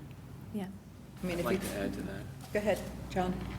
Mostly to second the idea that there are a lot of people who are just too busy, just taking care of their very basic, getting the kids off to school or whatever, and going to work, and to participate in the dozens and dozens of meetings that are taking place around town. I don't know how the town councilors, get to even half of them, but they seem to be always there. And so, young people, people who have less control over their own time in terms of their work lives, how we reach those people, I think, is a big challenge. Yeah. And we have huge apartment complexes coming in now, and condo complexes. If you go down Pleasant Street, you see all these complexes. If you go down Arsenal, we have 1, 2, 3, right? At least 3, another one coming on board with another 300 units. And so you're easily talking about 1,000 people just going down the street. I mean, you can stand in the middle of the street in the billboard. Watertown is a very intense community right now. I can't understate that. So. Yeah, I mean, it's a really interesting problem to solve, is particularly how to reach renters in apartment complexes. But it's also, you've got a team who's working on solving that problem right now in the city, and, there are ways that we can go about it. So I think that with some creativity, we might be able to make some progress. Do you anticipate any particular sticking point in the application process or capacity issues on your end? I mean, that might be you might not, whether, never mind, Well, no, let's reverse that question, because it's kind of interesting. Yeah. When you brought up the problems that you were having in Medford, and that the first year, I believe you said you tried, where are my notes here? The first year you did 2 rounds, the second year you did 1 round. Neither one seems to be effective and working, so clearly you're recalibrating. Yeah. So could you share a little bit more about that, because that might help us answer your question a little more effectively. It's really a matter of whether there's capacity among city staff, among your applicants, to understand the process. Whether there is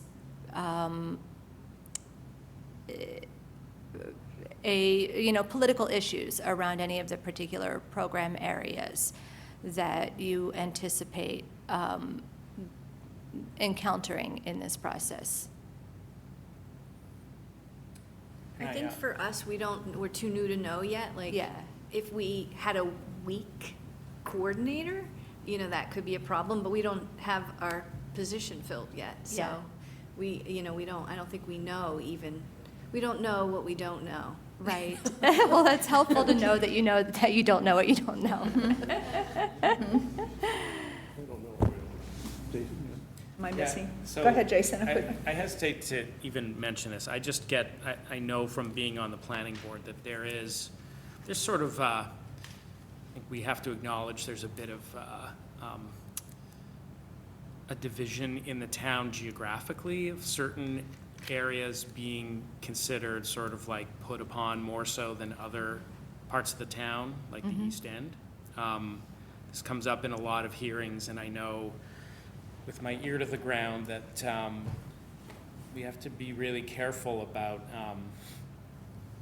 allocating funding for projects fairly within the town and not potentially exacerbating what some people think is a imbalance that has developed over the last few years. I'm choosing my words carefully because I think But you most have of the an people at the table know what I'm talking about. Yes.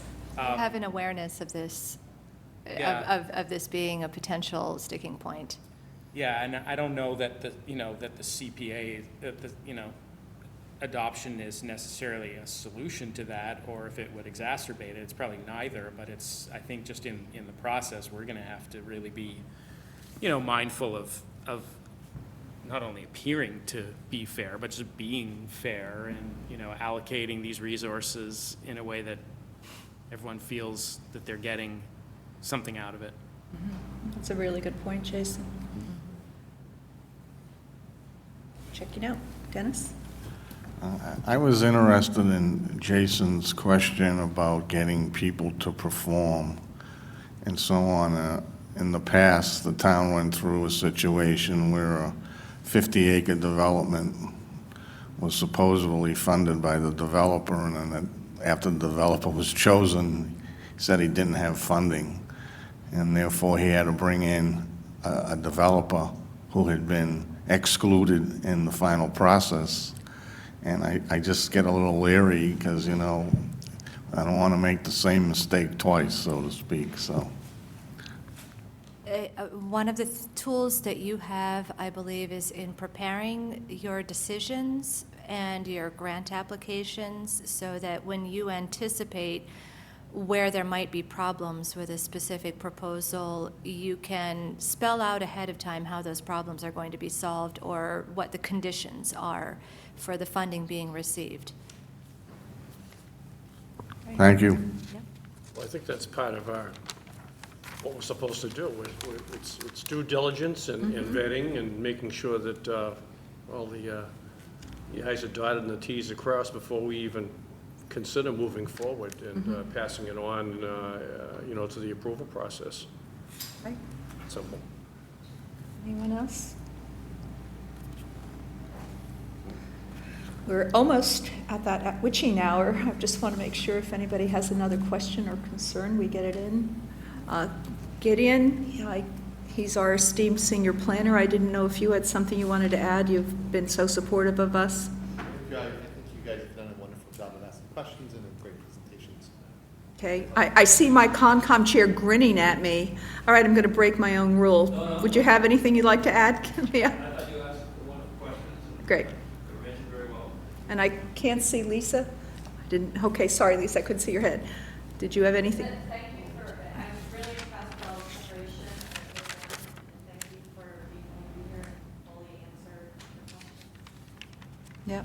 All right, thank you. Great, Roberta. Thank you so much for coming in. Thank you. Really. I want to jump over the table. I have to come around to shake your hand.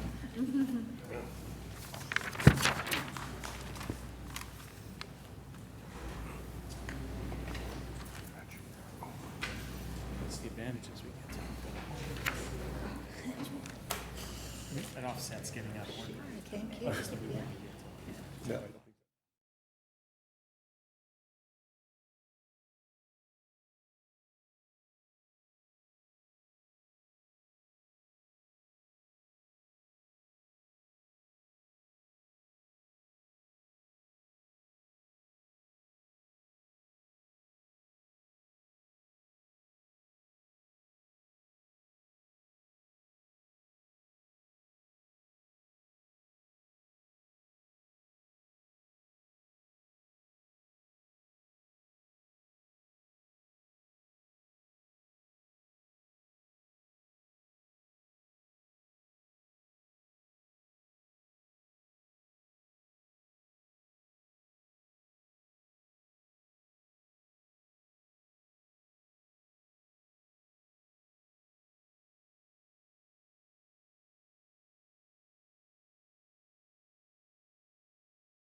Where are we all at? Discuss and make motions. I think we should have some discussion before correct me, Dennis, do we make a motion for discussion? My parliamentarian? You can do either. No, I mean, so you have two agenda items. You've completed the two first agenda items, which are the one agenda, I think it might be one. Yeah, we had our two Now you're on discussions. the next agenda item, which is Right, which is discussion and vote. And I would suggest that you talk about one and then the other, and then Okay, thank you, Gideon. Yeah. then you can deliberate. Agenda. Well, would anybody like? Suggestion. Thank you, Gideon, I appreciate it. I need the suggestions today. Go ahead, John. Well, before we jump into talking about one and the other, I just want to echo some of the remarks that were made about that this has felt well prepared to me, and I think we got two strong candidates, so I feel like this process so far, I don't mean to be patting ourselves on the back too much, but I think this has been a very good process so far. Good. I would echo that, and I would say that I wasn't as impressed with Community Opportunities Group with their proposal, but I was very impressed with her presence and the answers to all of our questions. She was incredibly confident and has a lot of experience.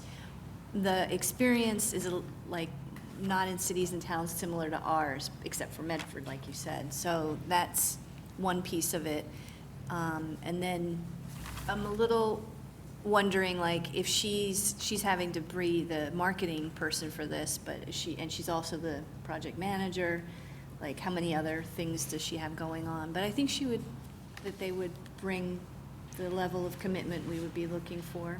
I have to share one concern that I had, because originally Peter Sanborn, the principal, was supposed to be coming. I sent follow-up emails twice about what we were doing at the time, just to confirm, to make sure who was coming. And on my second follow-up email, the reply I received was, well, we've decided that only Roberta will appear. That's our decision, but if you need me, I'm available. That did not leave a very good taste in my mouth, because we're looking to spend some money here, and we're looking to see some representation in terms of the team and the principal, et cetera. So I would be remiss in not sharing that observation.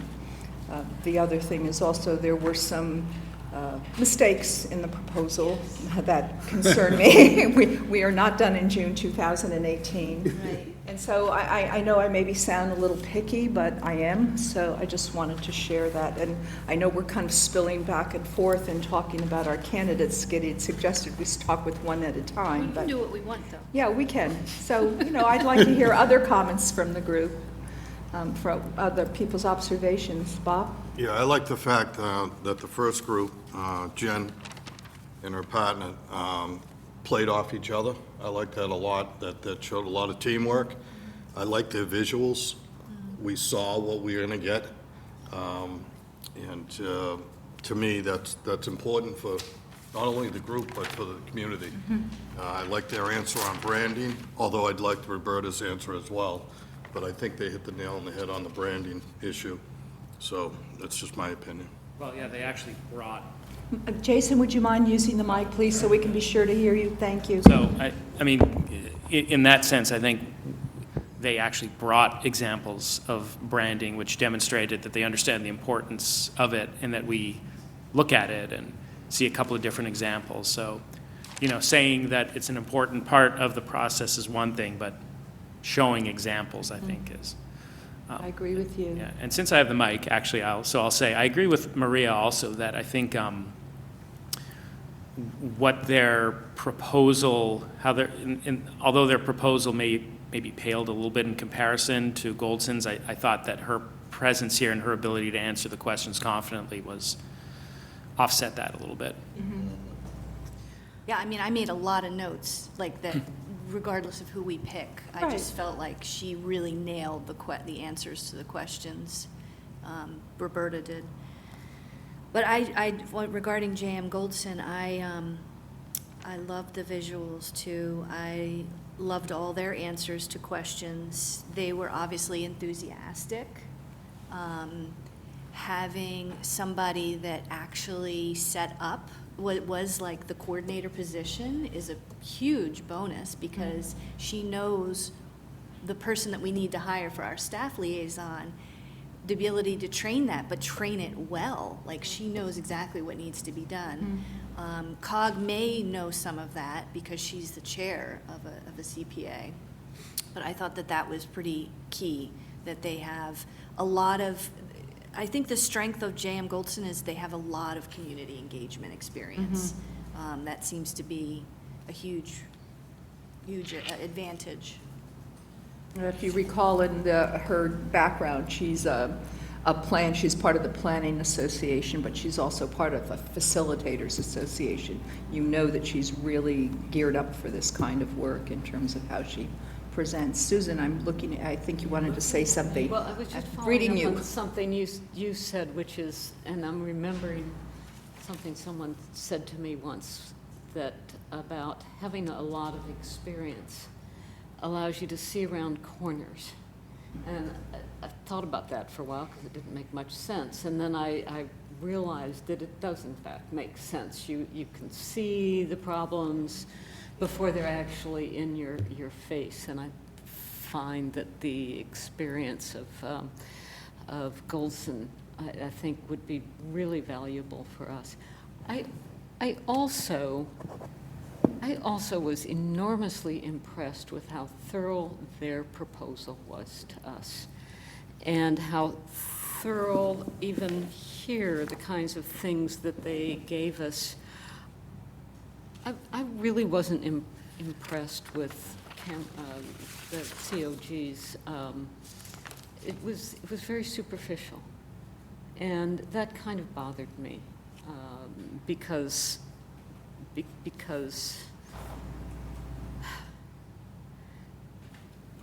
it wasn't as though they really gave it the time that I thought they ought to give it for the importance that we attach to our effort and the complexity that we're going to be dealing with. So I think they have, my feeling is that they have the horsepower, they have the experience, and I really like the graphics. I think it'll be extremely effective with our community. Mark? I sort of looked at the RFQ and how the two of them sort of matched up against what they required, what we asked for. And I found that COG just didn't say a thing about all sorts of things. I missed what you said, Mark, I'm sorry. They didn't say a thing about all sorts of things. Various things are missing. They said nothing about a website. They said nothing about a toolkit. They said nothing about branding. They said nothing about focus groups for stakeholders. They said nothing about what they might do after presenting us the CP's Community Preservation Plan. They simply said, well, we'll discuss it with you at that final meeting. We could help you with that. And the other people, of course, presented the whole proposal, which we can say we like it or we don't like it, but at least they had the forethought to present us with the proposal. I also thought the Goldson Group sort of spoke from a much deeper experience with the CPA. I got a little tired of hearing just about Medford and my experience. Well, what about your firm's experience? And so that bespoke to me that there's a little less depth there in terms of experience with the Community Preservation Act. I thought the answer to the question about the role of the plan in sort of vetting proposals was a much fuller discussion from the Goldson. I thought the answer, maybe Cameron didn't quite understand my question, but that was a very sort of I agree with you. weak response. And then similarly with the question about what should we look for into the proposal and the capacity to implement, I thought that we had a fairly full discussion from J.M. Goldson with some follow-up questions for you, and I thought that whole body of discussion was quite heavy and meaty with J.M. Goldson, but it was not nearly as meaty with Community Opportunities Group. I thought what Community Opportunities Group said about doing a visible project and using that to form community identification was very interesting. I thought it was one of the few interesting points I found from her. What part? She talked about doing the theater and the Oh, and the the renovation of the amphitheater, and theater, that right. sort of brought the community together. It gave identification to CPI. I thought that was an interesting point. But that was one of the few points where I said, oh, she's got something Kind of a interesting to big say. bang project that Yeah, really yeah, spoke yeah, to the yeah. community. But that was one of the few times when I sort of woke up with her presentation. That was. Okay. That's honest. I'm looking down, sorry, I don't mean to ignore everybody here, it just pulled me. Dennis or John? Anyone? Want to just go down the line? All right. I agree with almost everything that was said. I think we were fortunate that we had two great groups that are well qualified. It just seems that Goldston is a little more qualified. I was very impressed with their historic preservation backgrounds, like in Newport, which is a little easier to do, seeing they have a little more money than Watertown for historic preservation. But I just thought overall they were superior. John? My sentiments are much like what's already been expressed. I felt that the Goldston Group gave a much stronger proposal. I was more impressed with their experience, the range of their experience, the depth of their experience. I liked their answers about the capabilities of applicants, to actually perform as compared to their, ability to put together a good proposal. I like the answer about how we, to the question I posed about articulating priorities, and also their answer in terms of the interplay between the priorities in the plan and the selection among applicants. And I too appreciated that they brought the visuals in to demonstrate their understanding of the importance of visuals and their ability to deliver them. I offhand think that Mr. Sanborn was probably wise in sending Ms. Cameron because she did do a terrific job, but I felt that the firm's experience was a bit lacking, particularly in CPA. And her answers to those same questions that I just mentioned, I thought were not as strong as the Goldston Group. So I guess you can get a sense of where I'm inclined. Alan? I also like the Goldston Group, and I like their visuals and the charts they brought out. They talked about the pilot programming, the mock application process. They have mock applications, how they work closely with the CP coordinator and the focus groups. I think they did a great presentation, and I like them. I thank both groups for coming here tonight. If I can say something, what I really liked that Jen picked up right away was the effort that we had put into this scope of work. It wasn't a lightweight document. We had a lot of specific things, as Mark outlined, that this COG did simply not address. And if you go back and you read the two cover letters, the one from Jen and the one from COG, Jen got it. She was into Watertown and understanding our community and what we're trying to do here. And I'm thinking, I was at the, not to digress, but I was at the MSBA meeting on Tuesday for the high school, and it was the selection between 3 architectural firms. And I had had the opportunity to look at the different proposals. I was at the first meeting where they selected the 3. We are going to go with AI3 in this particular instance, the same firm that we're using for the elementary schools. But what blew me away was the introductory letter to the community that was in the proposal. Each other firm talked about themselves. AI3 talked about the town, and when you then went on to look at the content, which Mark is referring to, and what John is referring to, the content matched up for the energy that we need. An observation that I had in my own body when Jen and Anna left, I felt I was on a high. I was energized, I was engaged, my mind was clicking about all these different things, how I think about things. I felt it was difficult for Roberta to come in on her own, but she certainly has, as you say, Maria, a lot of poise and self-possession. But I just felt this strong heaviness almost come over me. The light went out, in a sense, this wonderful feeling of collaboration. And how they each handled us as a group. It's hard to do with one person to handle a group. It's almost unfair, because as Bob said, the interplay between Anna and Jen was wonderful, and then the interplay with us as a group. Did you have something to say, Mark? Well, I think they did themselves a disservice by not bringing the other planner in, not the principal necessarily, but they brought the other Yes. associate with, because apparently I called one of the towns they worked with, and apparently that associate is quite good. So I think they sort of Right. should have brought her in. Right. Any other comments at this end? I'm sorry, Jason.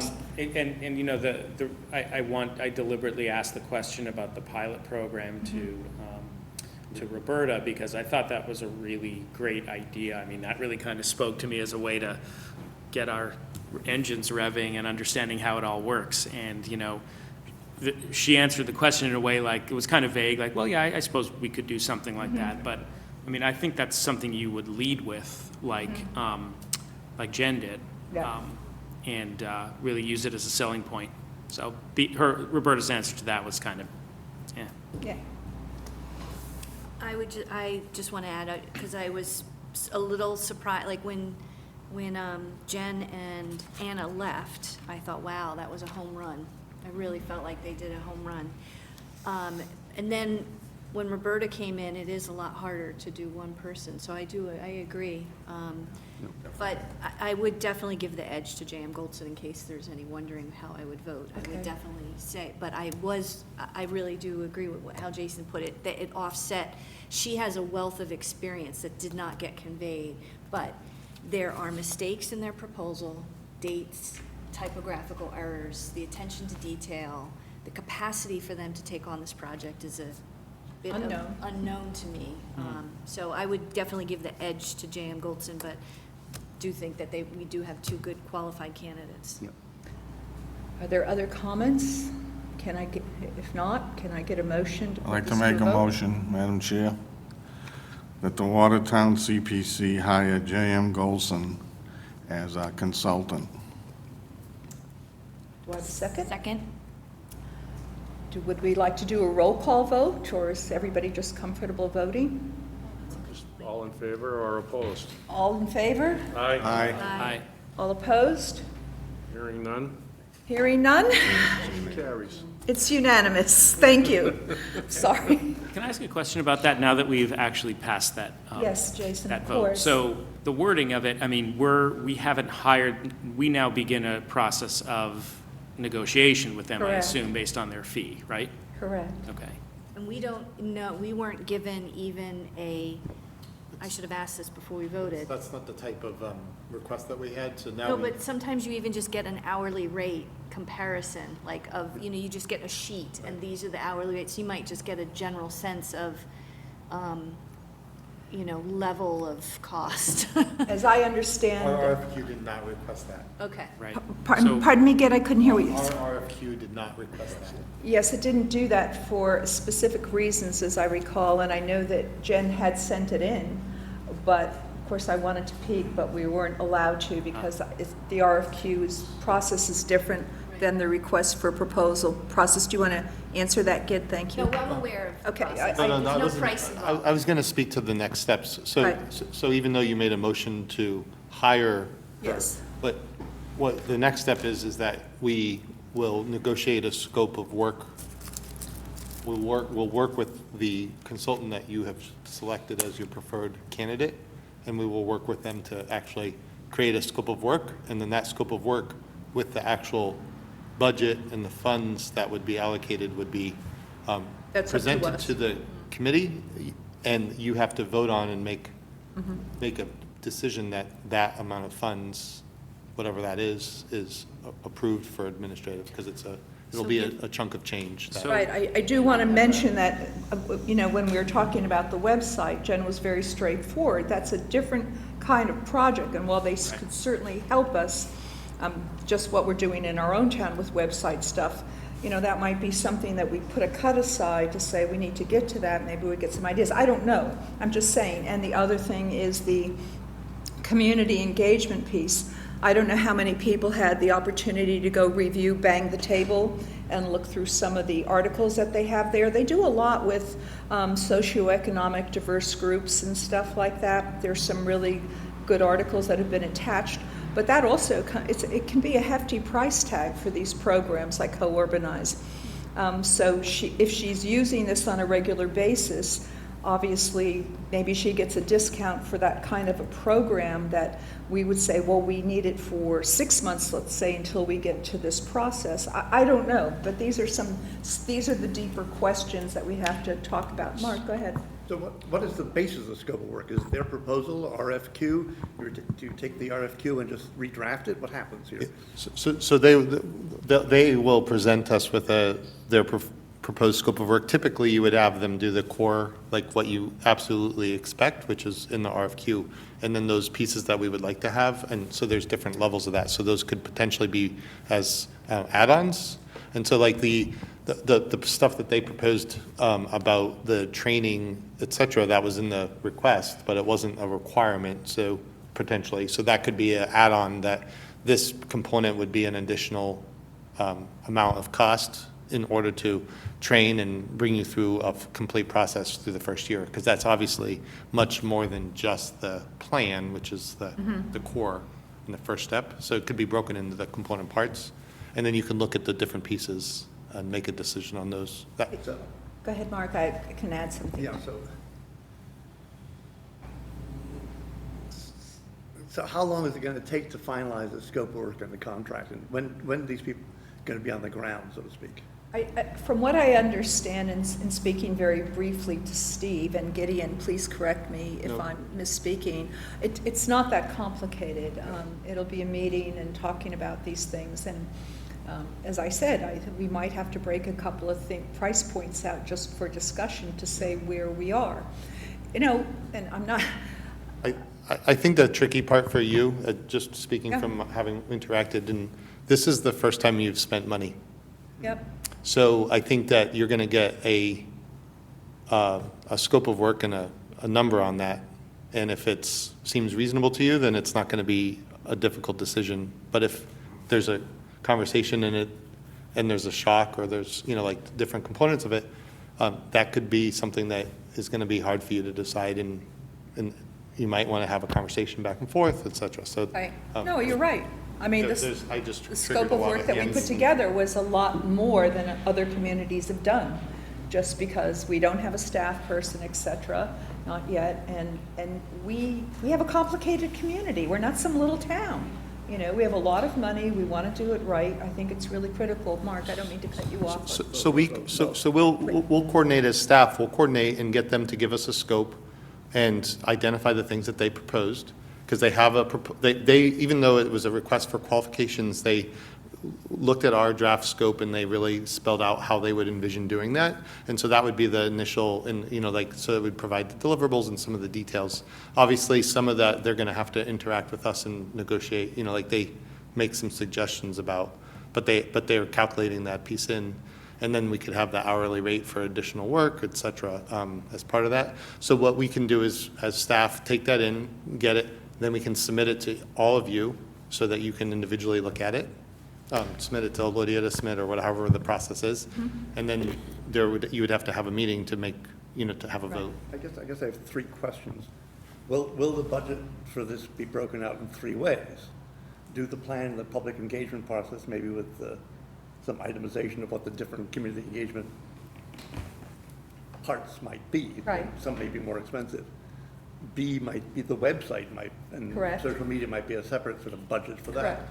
And the third, and perhaps most importantly, would be the continuing work on doing some pilots and helping us through the application process, which is something we really haven't talked much about in terms of we might want to do that as an add-on, have a further discussion on that as we move forward.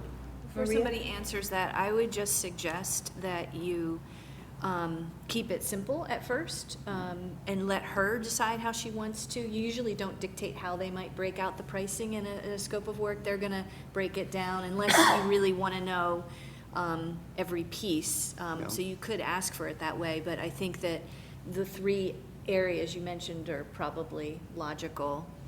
I would really suggest that we hold off on the website stuff, because it was very clear that their preference was to feed us information that we would then post, and that wouldn't actually be an extra task item or a costly thing. That's something they just do, and I think that's their comfort level, and I would really just suggest that we leave that website piece for another day, that we've got enough on our plate to tackle right now with getting a plan together, doing all the outreach, the robust community outreach that we want, and developing a partnership with them.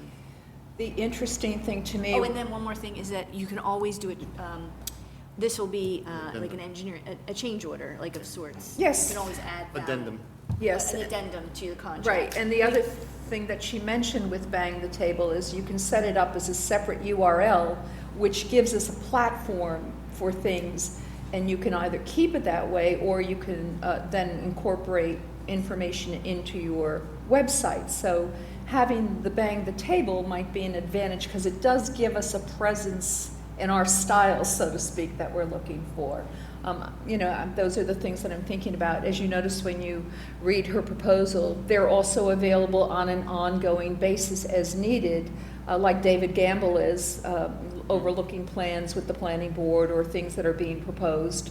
So, we may go through with her and get a staff person on board, and we may hit a mogul and we say, we'd like to bring her back in as a consult around this particular issue, just like you're saying, Maria, a change order or additional work.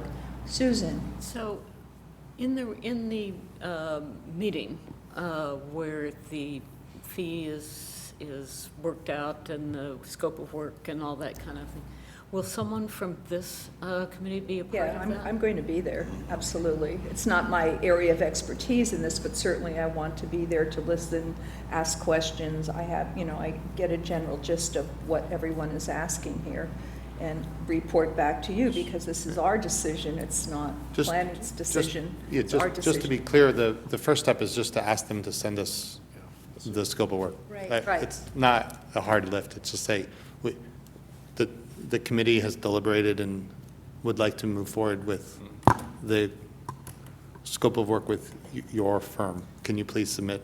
Do we need to have another meeting before we authorize that scope of work? Or? No, you just. No, they're going to.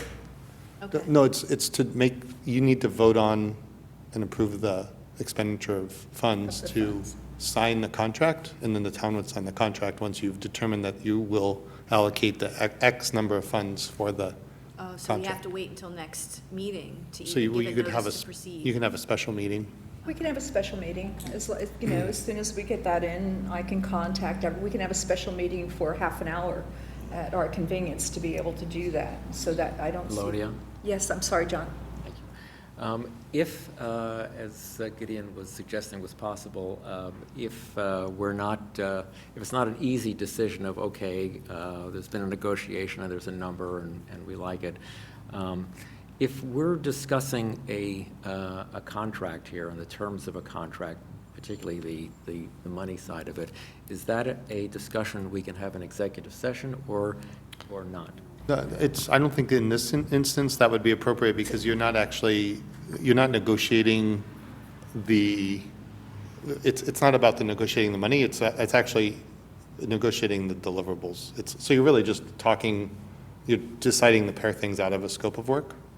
So if you were like talking about the pros and cons of, or like trying to figure out if there's ways to, get something better for the same cost, you might want to consider that. I got the distinct impression that Yeah. Jennifer was quite clear on that if we wanted her always, that what she presented was a very thoughtful way of doing business, that she would only be involved where necessary, because she probably is a higher hourly rate, and probably significantly higher than a recent Cornell grad, although hopefully she gets paid well too. But you know, I thought that that balance she struck was pretty perfect, in my opinion, that she would only come to our meetings, Jennifer, when we had a pivotal point Yes. that was going to shift the dynamic of where we're going. And I thought that was perfect. So, but if we want her at every meeting, or if we know, and I don't, yeah, you're shaking your head, or if we know right now that we want the bang the table, then we should provide that guidance, I would say, at the conclusion of this meeting, so that Gideon can then provide that guidance, or you can, to her. Well, and oftentimes they can say, if you're hosting it on your website, then there's no cost. That's an additional cost. It's not it's not their work, it's the cost of. Right. So if we want to use Bang the Table, it will be $1,000 more. And it's just them passing it through to Bang the Table. It's not a direct cost to them. I think at this point, it's just a matter of getting back in touch with them, telling them we voted to engage them. They're gonna send us their standard boilerplate with the rates and fees, what The scope of work, match it up. We can discuss it, we can look at that, you know. Right. the No, she'll add-on. probably put a dollar figure to the deliverable. She will, Let's yes. just get the ball rolling. Yes. That's part of In it. football, it's called pushing the pile. Pushing the what? Pushing the pile. Let's just Okay. keep going. Okay, that's a great term, I'm gonna have to remember that. Go ahead, Jason. Will that information be circulated to all of us before the next meeting, so we can come to it, to the meeting prepared to discuss it, and not looking at it for the first time? I Yes. assume so. Yes. I mean, I would hope that we can get this to you this week. I have to check with Raylene to make sure there's no, or not this week, sorry. It's Thursday already, next week. Tomorrow's Friday, I don't know what you're expecting them to do. Next week. They were enthusiastic, but. No, this can, Steve Well, said they this already can be have it. done fairly quickly. They're ready to go. They're obviously looking forward to working with us. We're their type of client. I clearly got that impression. I did not get the same enthusiasm out of COG at all. Steve, when I spoke briefly with Steve, he says it's not a long, drawn-out process, so we can get it, we can talk about it. And what was the other thing I wanted to add? I'm sorry, I just lost my train of thought. Gideon is right, we can break this down a little bit in terms of those tasks like you've identified, Maria, that Mark has identified. And we could get going pretty quickly. If you go back to her proposal again, when we put our start dates, as I recall, her start date, That'll be adjusted as well. yeah, it can be adjusted, but I mean, they could meet, they October had their, 21st. pardon me, Susan? October 21st to November Right, so, I mean, 15th it's- is phase one. Right, so they're ready to go, and I think you hit on a very good point, Maria. She made sure that, she would be here for key things like focus group issues and laying down a very strong foundation. Whenever we wanted her. Yeah, when we need her, so, I think we're good. Elodie, can I just run down the Of list course. of things quickly? So the two things that she talked about in phase one was laying the foundation deliverables and laying the foundation scope. So the phase one, October 21st to November 15th, is detailed work plan, project schedule, CPA profile, blah, blah, blah, blah, resource fact sheets, then a kickoff meeting, town tour, public forum, graphic identity. So I'm just kind of quickly running through my Yeah. little bullet list here. She will provide all of that in the scope of work. That's what she had. Yeah, here. she That's what she had right she here. did such a thorough job in looking at our RFQ and laying out a scope of work where the other firm, did they go, I felt like, what happened here? Did you know? So I guess the point is that next week we'll be able to send you, well, hopefully if they're able to send it to us, we'll be able to send you the draft budget and scope of work. And so that can be submitted to you. And if you wanted to, you need, the 48-hour notice, so you could decide to have a meeting at any time. Right. After you get the scope of work. And that's the one thing that we can do by email is coordinate having a meeting, but not talking about any of the Right. content of what I sent you. Right. Amongst each other Right. until Go ahead, that meeting. Dennis. What date is the meeting to hire a staff person? We don't have a staff person yet, so we don't have a meeting yet. We can talk about that in October, but we don't have a meeting to hire a staff person. We don't have a meeting First, you gotta scheduled? get candidates. We have some candidates have come in. We do. Not a great pool, in all honesty. A lot of people that just clicked off a box on, Indeed.com. I think I got one or two people that sent in a cover letter. One is a planner. I called Gail about it. Gail is out on vacation, so she won't be in until next Wednesday. So I'd like to follow up with her and ask her some questions. And then, you know, for me, the most critical thing was, do we agree on the right consultant? That is critical. This is step one. We need to get her hired and get her on board. And then it's like, okay, this is what we have, and I can send that out or try to cull, you know, where I think, because we don't need a person who's just come out of medical technology school looking for this job. Okay, so there are things that can be scratched, so we can see what we have as a pool. And we could say, you know, this is not great yet. We can continue to advertise and just say, we're going to each have to pick up some slack here to keep moving forward because we want to keep going, and then re-advertise again or whatever. But I'm just saying the pool was not great. Personally, I wouldn't have advertised at that time. I'd be advertising probably once Jen is on board, like, you know, around that time, because we have a better idea of what we're doing now. But there's some, you know, there's maybe one or two that I saw. And the other thing we can do, this is really new business that we should not be talking about right now because it was not on the agenda, so I feel a little bit uncomfortable about it. So if you don't mind, I'd like to leave that till October, at our October meeting, and address some of these things. I'll have more information. Nobody reprimanded me on this.